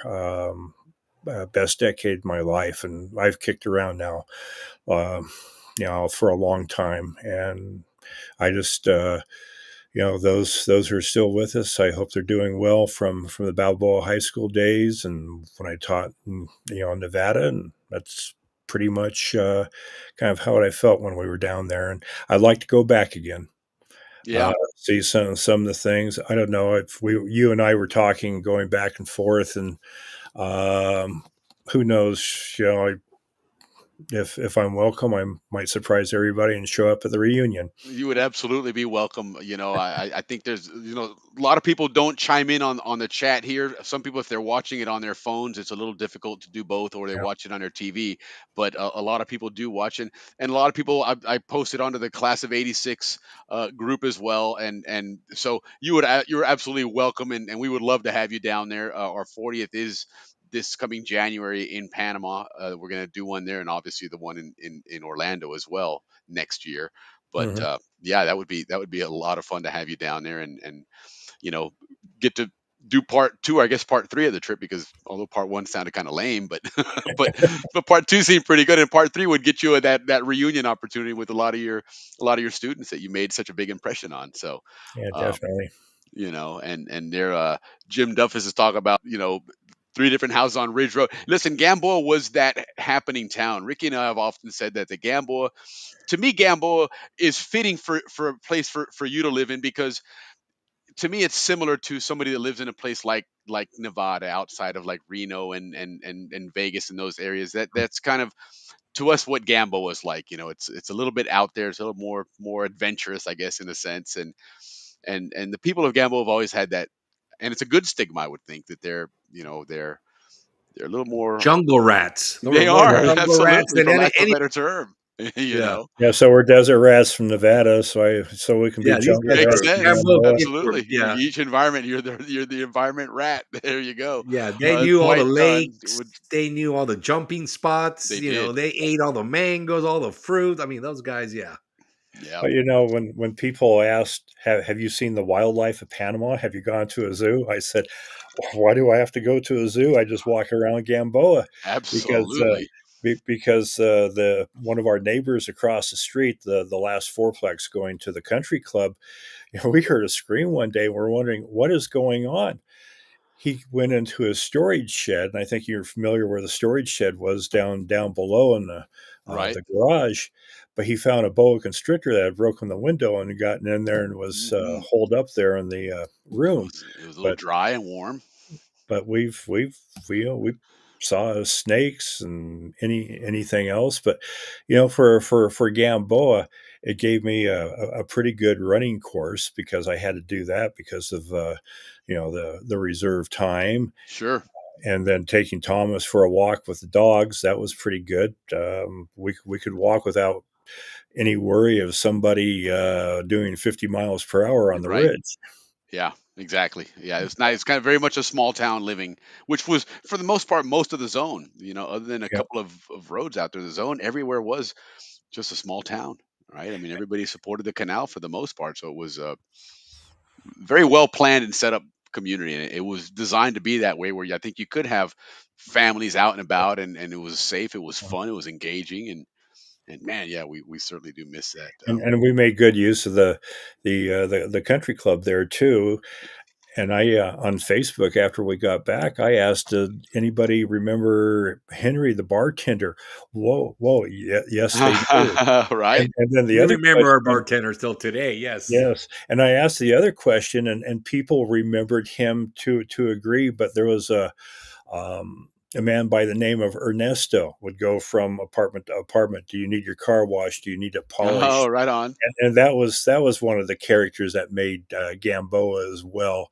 To go out there and talk to him for an hour, and I don't know how accurate his story was, but he wanted somebody to listen to him That's and it. tell the That's story.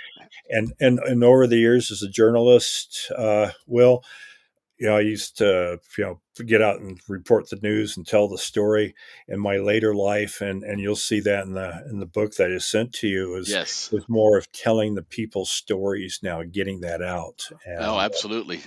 I Absolutely. want Which, to do that speaking more. of, guys, I wanted to uh, show this here, and I'll put it up an image of it later on the Facebook page. But Steve sent me this book. It's titled "Legacies of the Silver State." Well, obviously, Steve being from Nevada, Nevada goes to war. He's one of the co-authors on this, and it's talking about I get interviews of folks that contributed to serving our country during the war. This is World War II, correct? Right. Yeah. World War II. Yep, and thank you so much, and I've got two signatures on it, so that's really awesome. I really do appreciate this, and I'm a big history buff, always have been, and World War II in particular is one that always fascinated me, and I've read a lot about it, so I'm Yeah. gonna thoroughly enjoy reading that and hearing those stories.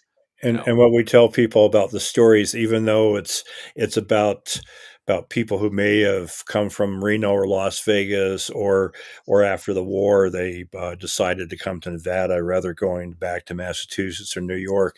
We tell the people, forget about where these people came from. They're basically a representative of their generation, of the people who might have been in the Philippines, who might have been on an LST right? heading up to Okinawa. We have stories of Marines who fought there at Okinawa, That's and amazing. now we're in the middle of Iwo Jima, and one of the men I did a story on. He was at Iwo Jima, and he wasn't more than 1,000 yards away from when they raised the flag, and he remembers that. And when he was telling me the story, even as his he's old and feeble, but it brought tears to his eyes because he Sure. remembered that, and he remembered what it represented. When that flag went up, it meant the island for the most part was secure in the hands of the Navy and U.S. Marines. Well, and to give some more context to that, uh, that was for that small amount of territory that they gained in order to capture that. The amount of lives that were Mhm. lost in that, it was, I mean, it was a slaughter, for lack of a better term. And Yeah. so, for somebody to have survived that and see that go up, it really is, you know, where you have to. And I can't imagine what it's like because I've never Mm. experienced anything like that. But when you see that many people around you dead, you've got to just seeing something like that is just got to be the most uplifting memory that I'm going to live. Definitely. I made it, and so God, those guys are heroes. Every last one of those guys, and the thing about it was back at that era, you know, I don't think they probably had it, but I don't think he really needed a draft. The line went around the building. The amount of stories that you hear over and over of people Mhm. at 16, 17 and faking it just to get in there, Yep. it's such a testament to what our country, was and it is, of course, still, but not to the extent of those people. I think as Tom Brokaw couldn't have said it better, our greatest generation, because Yeah. they absolutely made that sacrifice. And you're talking about people doing this thing for weeks and weeks at a time with no rest sometimes. And I mean, I can't fathom what that's like. So kudos to them, and thank you for capturing that, because it's really important that we capture those stories and those memories, just like what we do here on the show. And Ricky and I talk about that it's important to capture that, because the Canal Zone legacy at one point, the Canals on Legacy we knew back from 40 years ago and beyond that is no longer around. Mhm. Alex Reyes talks about, there is still a Zonian out there, and it's a different Zonian than there was back then. But, what we do here on this show really is to capture those memories and go back into that time and reminisce and just, if nothing else, we just enjoy the stories. We just Yeah. enjoy hearing from each other, and you know my wife even said, she goes, "Man, you guys say the same stories." We're like, "Yeah, but you don't understand. We love those stories, Yeah, and definitely. and that's why we say them over and over, because they bring a smile to us every time we hear them. And I could hear it 100 times, and I'm going to smile 100 times, and Yeah. it's a genuine smile. It really does feel good to relive that memory and stuff. So, but let's look at a couple of those pictures that you have here and talk about what that was like for you guys and that experience, because it's. I got to tell you, I'm 57 years old, and I've still have not made a canal transit. I've never done that. So I live vicariously through everybody else that shows me their pictures and videos and talks about the canal transit. But so this is a canal tour that you guys took, I guess. Yes, it is. I'll let Thomas talk about it. So Thomas, what was that story there on this on this trip here. You're approaching what I'm assuming is that they call it the Centenarian Bridge, el Puente Centenario is in Spanish. But yeah, tell us your version of this whole trip. Yeah, it was pretty good. We did it on I think it was a Saturday, right? And Yeah. we had to arrive at the dock, I think, at like 5 in the morning, and being on the East Coast and only in Panama for 2 days, that's 2 o'clock, and man, that was rough. But it was worth it. It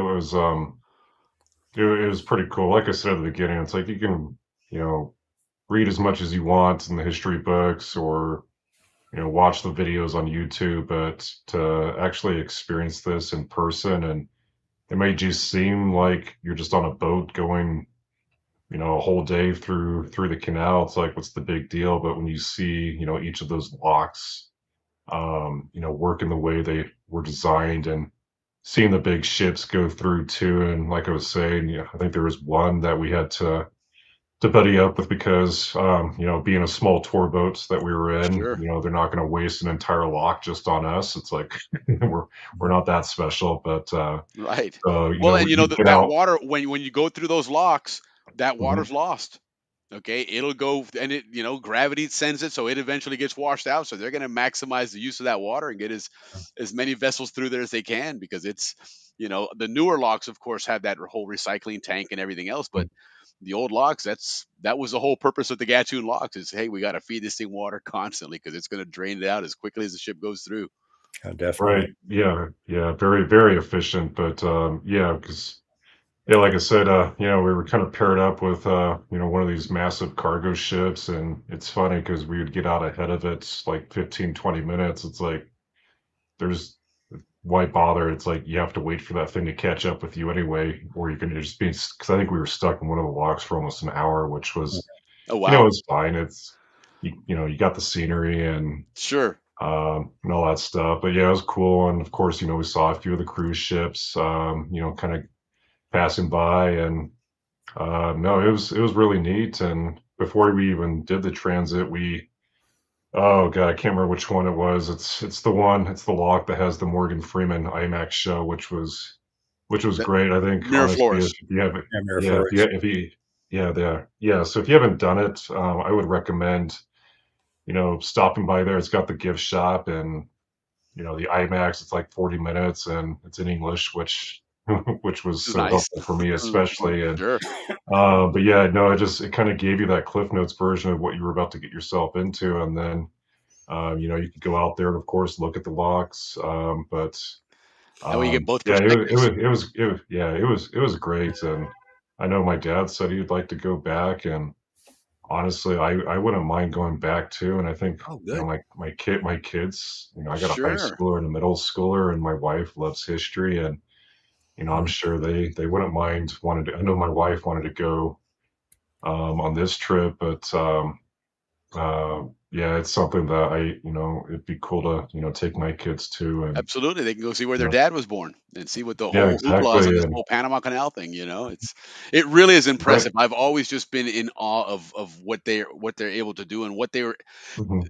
especially the fact that they did it back in 1903. The technology was nowhere near what it is today to accomplish something that fits so well and so precise and 150 years later, almost 130 years later, it still works really darn good. It just you needed a bigger one. I mean, it wasn't this canal was not obsolete by any stretch, other than by the size, but the functionality was just fantastic, and it's really really impressive to see that, and I hope you guys do go back because there's a lot more to see. And Steve, you would absolutely love it.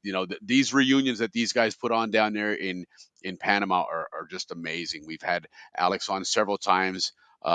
In fact, on some of those shows, you can go back and see previously we talk about all the activities that they have, and you realize that I mean, it's just one Zonian activity Yeah. after another, and it's a lot of fun. They keep growing in size. A lot more people are joining those, so definitely encourage you to do that. And if not, then the reunions in Orlando are fantastic. We got a couple thousand people there, and Mhm. you'll definitely run into some of your former coworkers there and a bunch of your students there as well. Yeah. So I highly recommend you do that one as well. The other thing, guys, for what it's worth, is I don't know if you're familiar with the Panama Canal Museum collection. It's online. The University of Florida hosts it.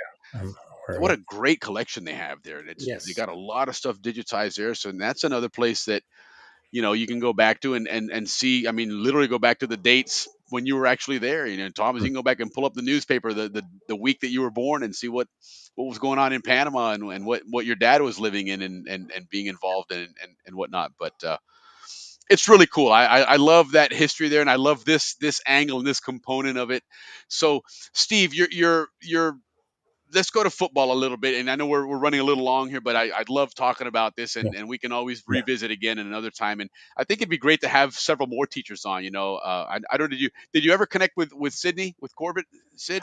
We go back and forth on Messenger. Oh, good. Okay, cool. Yeah, I think it'd be a lot of fun to have a group of you teachers on and Yeah. give us your school stories, because I mean, the school was the one place where everybody was always together, and Yeah. it was. Steve and Thomas, we have a Canal pilot saying hi, and he's right now going through the new locks.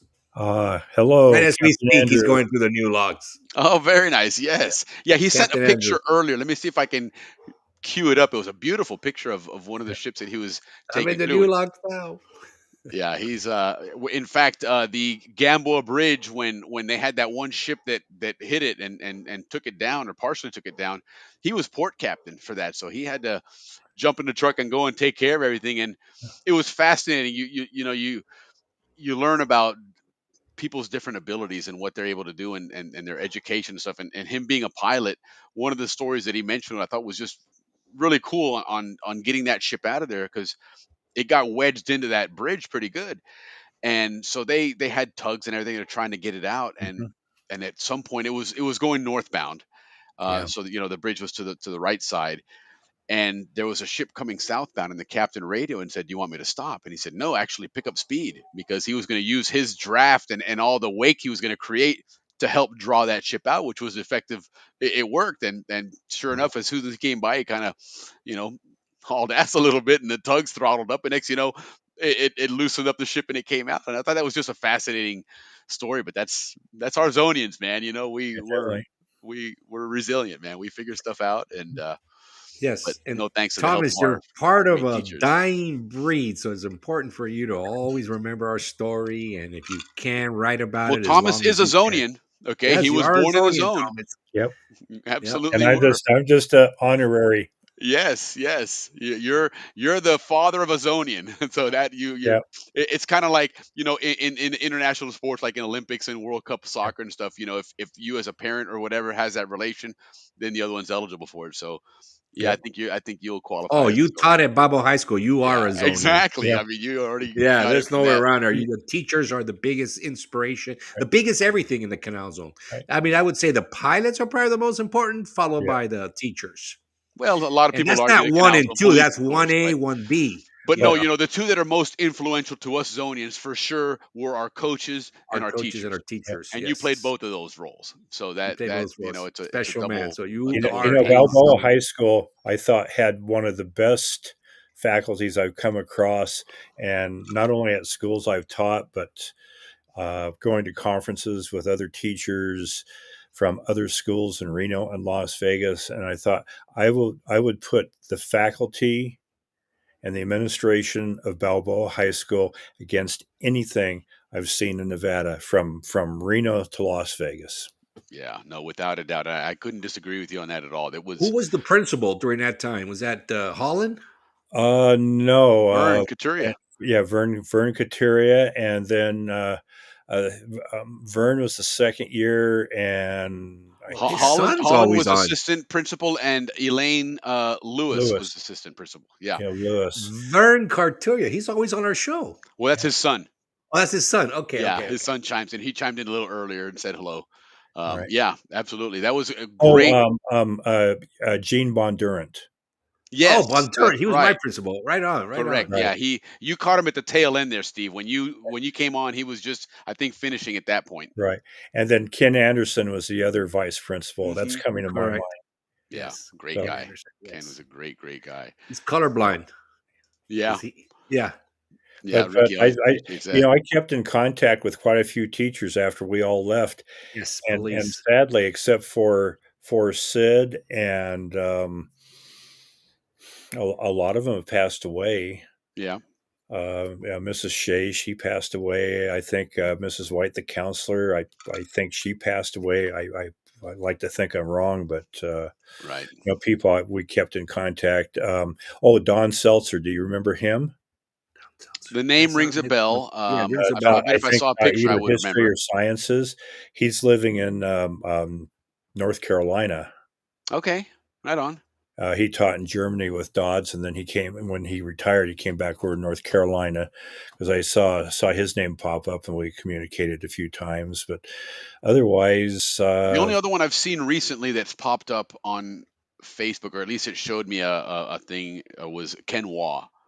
He yeah, I popped in saw there. that. Yeah, But and then of course there's quite a few that I stay in touch with, as part of my big circle of friends here in the zone. But and there's quite a few Balboa High School groups that are on Facebook. That I've gotten on those groups too, and talked to students and some of them on a regular basis, and yeah, it's like I said, the hard thing about Balboa High School in regards to what's happened with Panama and the treaty of that took place in 1999 when everybody left. Everybody went separate directions. sure, Louisiana, the West, Florida, yeah. Carolinas, they're scattered all over the place. So I'm glad to see these reunions. I have thought about them for years, and I think the only way I'm going to say get away from I'm thinking about it is actually go and do it. Listen, and once you go, you'll be hooked. Trust me, Yeah, you'll love it. They're an absolute blast. It's just great to see so many friends,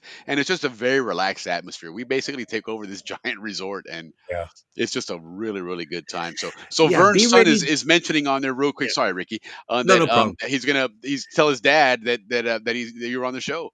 Okay, thank So you. Vern Couturier is and glad to hear that he's still around. That's excellent. So yeah, tell him we definitely said hello.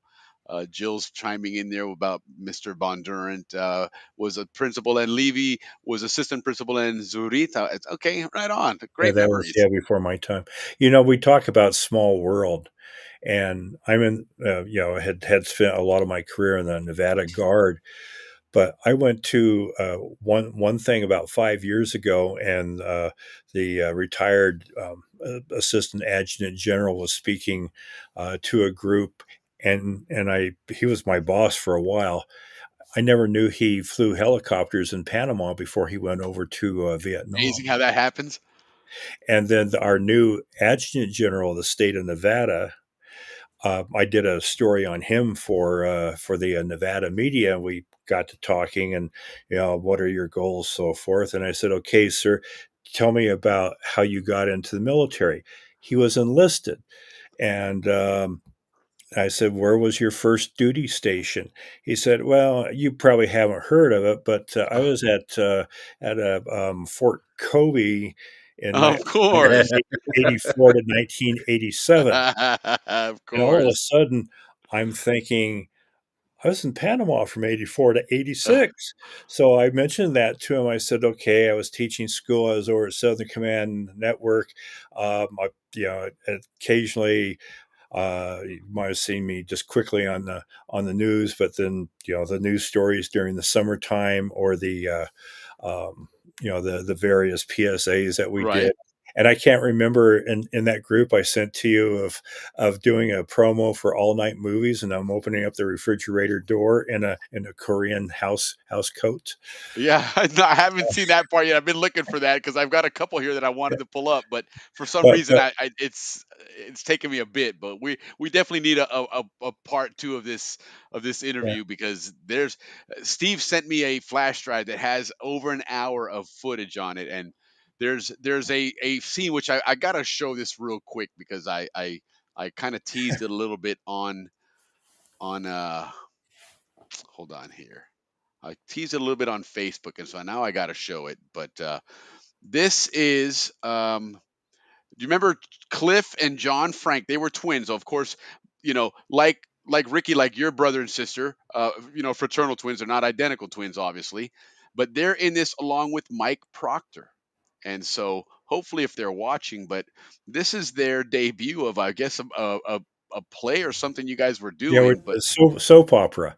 okay, and I'm assuming that they're like in a police station. Is that what they're doing here? Yeah, Or? Okay, if I remember, that's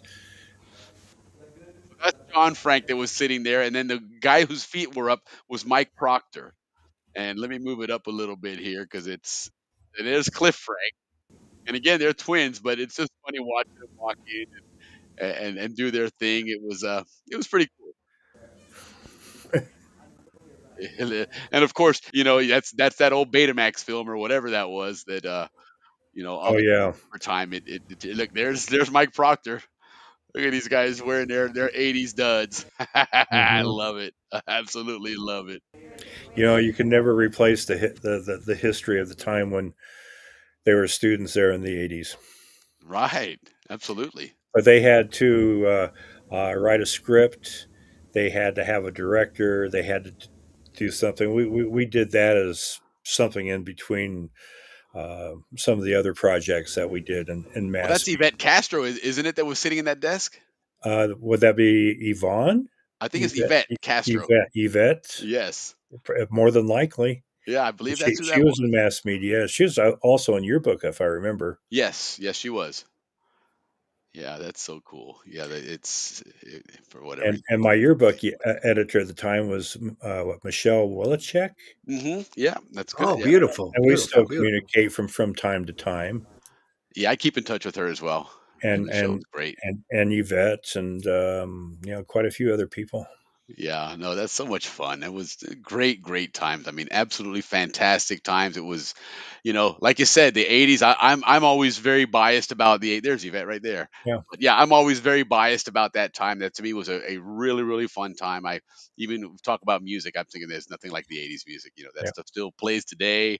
Oh yeah. And whatnot. But no, this was a really good time. I wish we had more time because we still have a lot more to go. You got a lot of great pictures here, but I want to do a part two of this because I know that Ricky and we try our hardest to do our first segment in 30 minutes, but there's Not Well, you tonight. had Tonight important we stuff, couldn't. and and I'm thinking, boy, I'd like to be part of this conversation because when we were down there before, President Trump or anybody said this is what needs to be done, we were talking about what if the U.S. came to the canal, and I'm essentially telling Thomas this is probably what's going to happen, and lo and and here behold, it's that's playing out almost now, exactly. I don't know about Fort Sherman because all those buildings are gutted out right now. right? But that we wouldn't be able to put anybody in Clayton, Albrook, or what have you. It would probably No, have to be I a new think installation. that Panama Pacifico is what that airport is now, which was the former Howard Air Force Howard Base. Air Force Base. That has never become the big busy airport that I think it was ever designed to. And Yeah. and So there's plenty of you could places where have, we share a base. You look at heck, Frankfurt, we have a huge Air Force base there yeah. on the other side of the runway. So it's not uncommon to, and on the other side of that runway, there's nothing out there anyway. So you certainly would have room to put in facilities for a base there. But I've said that since we started talking about this December 20th that I think all of his hyperbole was just that. It was Mhm. positioning United States to get this, and this. I don't think he has any intention of taking the canal, but I do think he wants to have military bases there, and I think it would make sense. I think China's done a lot of of moving into Latin Bad. America, I, I Yeah, and they haven't done anything good for Panama. I'm sorry. yeah, I'm not on that. I I'm think not on that that was train. questioned even in the 1980s and 90s. certainly was. Well, why are we completely getting out? And I have to laugh on this. Everybody blames President Carter, for this. Not But in if this you show. We know Kissinger started the whole thing. but if you look at the votes and everything, it was Republicans that put it over. Yeah, it was. There was 16 Republicans who voted for it. Oh, I see where you're coming from. Yes. Yeah, Yeah, because if 14 would have voted, the treaty would not have would not have passed. passed. Yep, it would have been all a moot point. It was all that DeConcini. That's the reason why they approved it because And again, this deconstruct. stuff was, they say that even as far back as Eisenhower, there was already some talk of Yeah. that at some point it's going to have to be given back. So this wasn't, some people want to believe that Carter and Torrijos came up with this plan to do No, this, and this no. was We already in know the works much Kissinger before that. started it, and he Yeah. told Nixon that we just can't defend it. So the best way to preserve it is for it to be neutral. Yeah. But that was Kissinger. No. Look at this note on here. We may have turned a car sideways and had Mr. Ranson a bit late for first period. Good excuse. Yeah, right on. Okay, sure. Yeah, Who's Canal Zone Digger? Let us know. yeah. We'll find out Yeah. who that is. But if you want to do another show in the future, I think Thomas and 100%. I would be game. 100%. Yeah, We no, love to have absolutely. you guys on. We wing it on this. We neither one of us is as much as we like to do prep. Yeah. We do to a certain extent, but it's just more fun to talk and just have fun Yeah. and reminisce. And again, part of it does end up coming from the audience where they'll throw something in the comment and remind us, oh yeah, I remember that. And next thing you know, we digress to that story. So yeah, we would absolutely love to have you guys on again because this was a lot of fun. It's our first teacher that we've had on the show, so we can cross that one off too, Ricky. We've got a teacher on Yeah, the well, show we now. want to bring more. And Yeah. Thomas, welcome to the Zonian community. Yes. Kind of, Thank Thomas, you. remember, you have a lot on your shoulders now that we know you're a writer. You are, To yeah, right. this, Absolutely. keep this alive through your generation and then more. Yeah, no, for sure. And you are honestly, you are a Zonian. It's not even an honorary thing. You were born in the zone, Yeah, yeah. and Just like us, born it was there. still You're the United Zonian, States bro. down there. Anything before 1999, you were a Zonian, 100%. So So, guys, keep it up. welcome. Thank you so much for coming Oh, on, please. guys. Yeah. Yeah, I know honestly, our thank you. guests really loved. I mean, our viewers would love to have. I mean, tonight's show was just great. Yeah, it was a lot of And fun. It was if definitely you want to talk about Canal of the future, I've been keeping up with that too. Oh, we'd love to hear it. Maybe we'll invite you to our geopolitical group that we have. Yeah. That's where we get all our information. We're normally a week ahead of the news, only because we have, we have commanders, naval commanders on our group. We have pilots. We have engineers. We have a number of guys sending us information. Yeah, in fact, all in that open group, source. Ricky's the one that first came out and said when all that talk was that China doesn't get favorable pricing on the canal, and turns out they do, and Yeah. that was all of a sudden we started asking some people in that group, and they confirmed it, reluctantly, but nonetheless it was confirmed. We have guys that actually go to meetings with the U.S. government on national security issues and stuff like that. So and guys that teach naval warfare and know about ports that feed us information. Mhm. So we're normally a couple of days ahead of the news cycle. Okay, so CZ Digger is John Frank. Okay, right on. on, John. Look at you, superstar. So he was the one in that video then. Yes, he was the one sitting in the chair, and his brother was Cliff that came in and talked to him. Man. Very Hello, good. John. Awesome. Very good. Very Long good. time no see or hear. Yeah, right on. Very good. Very good. So listen, Steve, Tom, again, thank you guys for joining us. Really appreciated having you guys on. And we definitely want to do a part 2. Yeah. I will definitely post snippets of this throughout and I'll put them out to the high school classes, especially 84, 85, 86 classes and 87 and Okay. get more people to jump on again next time. And we'll go through those pictures. And I want to play that video. I'm going to see if I can do something to try and maybe enhance it a little bit, because maybe I'll get Cliff to join and John and tell us their story. I know Mike Proctor's around here somewhere. He's probably just quiet because he's still in awe of his snappy look there in the 80s. But anyhow, listen, guys, thank you so much for joining us. Really appreciate you guys taking the time to give us your perspectives on the zone and all that history. And so we will definitely be in touch and get you guys back on for round 2. Yeah, we'll keep in contact now that we've discovered where each person is. Yes, indeed. The cat's out of the bag now, Yeah. so no And more welcome to our hiding now. community. Absolutely. Welcome to our community. Yep, Yeah, absolutely. definitely. Anyway, Hey, thanks thanks, again, guys. guys. Have a great evening and a great weekend. We'll talk to you guys later. Okay, take care. See you guys. Thanks. Bye-bye. That was good, Ricky. That was a Gracias, great really, interview. for lot of scheduling cool that. history, man. I like that you schedule that. You're doing a great job scheduling. We have a great bunch of guests coming up. Working We hard, do, Warren. man. I We filled the appreciate that. calendar. We have a lot of great stuff coming up next week. We were supposed to have class of '75. There's still a bit of a delay. There's some people who have been having some things going on, so they haven't been able to schedule, which is fine because we've got some people on standby. So next week, it's going to be an interesting show. The timing of it's going to seem a little bit strange, but in Panama, baseball season just ended. In fact, I just saw today that Cocle ended up being champions. By the way, usually you think of Panama Metro, Panama Oeste, this and that, but Cocle were champions. But and Ricky, correct me if I'm wrong, but isn't football season rolling up now in Panama? Yeah, starting now. Yes, football Yeah. season just started. So Panama, football, that's one of the proud legacies that we can, say that we left Panama. That was our gift to them. Oh, absolutely, Warren. That was really awesome, dude. That was really, really cool seeing your son do that. And man, let me tell you what, boy's got some moves, man. He wrapped himself around that guy like nothing, man. I don't think that 5 kid had seconds. any I clue what counted was that. coming, man. Very impressive, man. And it's a shame that Brenner, I think was your other son's name.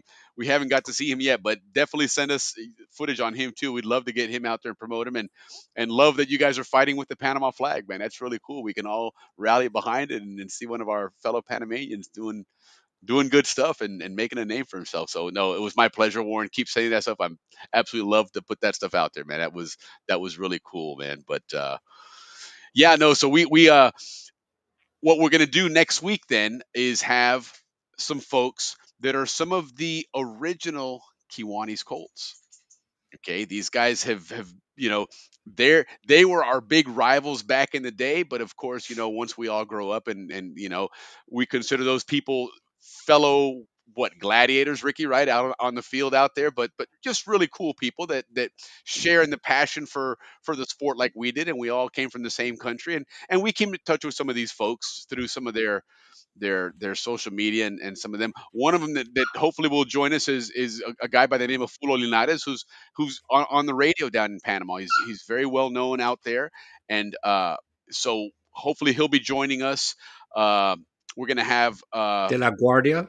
Carlos de la Guardia, Chicho de la Guardia is going to join us, as well as Robert Joyce, class of Robert Joyce. '84. I'm trying to get JC. JC has a JC Boyd. He's probably the biggest personality in sports in Panama. Okay, this guy has a fantastic sports channel. He does a lot on sports on TV, as well as his own Instagram channel, which is very, very popular. And he's a BHS graduate as well. Hopefully, he's going to join us, and I'd love to have him on, on a regular basis, pop in and just give us the latest on Panama sports, because the guy is absolutely connected. He's just you know another proud Zonian moment that somebody's done well with themselves, and he's man, the guy is quite the sports guy out there. So hopefully, fingers crossed, we can get him on as well. But it should be a cool show, guys, because I've been wanting to do some more of these football shows, and obviously our timing seems a little strange, but it coincides with Panama ramping up for football right now. The Kiwanis Colts actually carried on the football tradition after the Canal Zone finished, and they actually ended up starting their own league. And then from there's Correct. another league going on, but football is humongous in Panama, Yeah, guys. it's called the Kiwanis Football League (KFL), and they do lightweight, heavyweight, and varsity, but they call it mini, juvenile, and varsity. Yeah, They it's do call awesome. it varsity, I so it's remember we great. learned from Coach Holland that one of the things he does is recruits a lot of those kids, and they either go play in the United States in college, or they go to Mexico. And apparently, college football in Mexico is huge as well. And so a lot of Panamanians are going there, to again get that Full higher rides. education stuff through the athleticism. Yeah, So full a rides. beautiful legacy that the Canals and the Americans left for Panama in that football. And we're going to learn what that was like for these guys starting off and coming into a league that, their first year was, some people say it was a disaster. I saw a post one time, I'll never forget this, and it was from one of the original coaches of the Kiwanis. And he didn't have very kind words to say about Jerry Dare, in all honesty, but it was because I think the Rams whipped their ass. No, it was Howard. It was Howard. Howard. They Was beat it him like Howard? 8. Yeah, they beat him like 84-3 or something like that. Okay, that's Yeah. what it was. But yeah, it was not too kind words. But listen, it didn't take long for Kiwani Colts to figure out football. And 3 when they years, they did, started winning. In and 3 years, they that's all it never took looked them. back.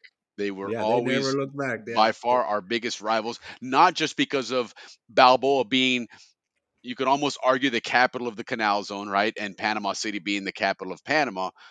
I mean, gosh, I've always said that it was really cool for me to play football in a championship game and have the president of the country sitting in the stands. Yeah. That's Willie, one of the things that I've always asked the Kiwani guys, I go, hey, what do you guys, today? What is the difference between old football and Kiwani football from our time and Kiwani football from today? I said the difference is when they played football back then, they left their souls on the field because right. they were playing the United States They were football representing their players, country. They had the country. Yeah, entire country on their backs, correct. you know. So that was that. He said that was the difference of the football, the You know, difference in I the I game. did 1 year before the Shrine Bowl. I did an interview with Channel 4 RPC. And I always remember that because it was really cool just sitting there in the studio. I had my Rams jersey on, and they were talking, and I was telling them that I think we were going to win the game, and we ended up losing, of course, but to the Kiwanis. But that was a big deal to Panama, and they had somebody on, interviewing somebody to talk about that because the country was watching, and they wanted to make sure that the Panamanian team could beat the American team, and They I was like, normally did actually. they were a good team when we went there. They were a very well established team. They had some good coaches, Guy Nakio, who I've talked to in the past, who has a lot of great history. If we can get him on, that's what we got to try and push to see if Ralphie, if you're listening, that's Ralphie's uncle. Get your uncle on so he can join us for that show, and you too, Ralphie, because you did a lot. You played on one of those Kiwanis teams that went up to the states, so you might want to join us as well. But that's going to be a lot of fun, guys, because we're going to get a different perspective of football from the Panamanian side, get their story, what they, we all know what we thought about. I mean, look at here, Leaf is throwing a comment, kind of funny, but there was this kind of a rivalry. It was an intense rivalry. It was viewed upon that way, and we got up for that Kiwanis game, and don't kid yourself. If we were playing Albrook Jets and next week was Kiwanis, don't think that we weren't thinking about it and preparing for Kiwanis, because those guys, they rented space in our heads for free, and I'm sure we did the same to them. I'm sure their entire season was the Well, we're gonna Balboa find Rams. out next week. Yeah, we really are going to find out. So that should be a lot of fun. Make sure you spread the word. A lot of other great shows. I mean, we've got, like I said, Steve Tochterman's going to join us to talk about his amazing book. Who else have we got in the pipeline here? I can't remember off the top of my head, but I put a bunch of these. Oh, Richard MacArthur and Pedro Peñarvel are going to join us. Probably Oh, it's going to good be show. later in May, but they're going to join us. Richard MacArthur Dickie MacArthur just recently moved back to Panama. Okay. And he's been posting a lot of really cool. Let me tell you what, this guy is enjoying his retirement. Okay. He is living it up as a Panameño now, and he got a house in the interior, and he's traveling around. He was hanging out at the reunion down there, and he's been on the Atlantic side just recently. I saw some pictures, the beaches and stuff. He went out on a fishing boat with one, and we're talking not a yacht club fishing boat, like you said earlier, those long wooden boats on the beaches there with the guys that are going out to catch their food for the week or whatever the case is. He's truly living it up. But he made the move. He retired. I'm not sure exactly what he did, and I'll let him tell the story, but he's going to join us to tell us his experience of moving back to Panama. What And that's like. with him will be Pedro Cost. Peñalver, who's a realtor and focuses on expats and people moving back to Panama. So I've actually been posting a little bit of that there's an expats group, a Panama expats group on Facebook, and letting them know, because there's always a lot of questions in there about moving back to Panama. And so this will be a really cool perspective on it. I'm really looking forward to that. I've been talking to Richard for a while to join us, and he said, he goes, yeah, Ricky's my brother, man. Of course I'm going to join. Well, what about me, man? He goes, no, I'm kidding. Dickie was my next door neighbor when I first moved in, but I was much younger. I was a kindergarten, first grade or whatever, but he lived right behind me on Amador Road there. Yeah, no, I've been playing with Dickie and the MacArthur's Whoosh. Right. Like nursery school. And then Ruthie, of course, I've sent me been kissing my Ruthie, spin a Purvis. bottle since sorry, Ruthie. No, Ruthie's fantastic.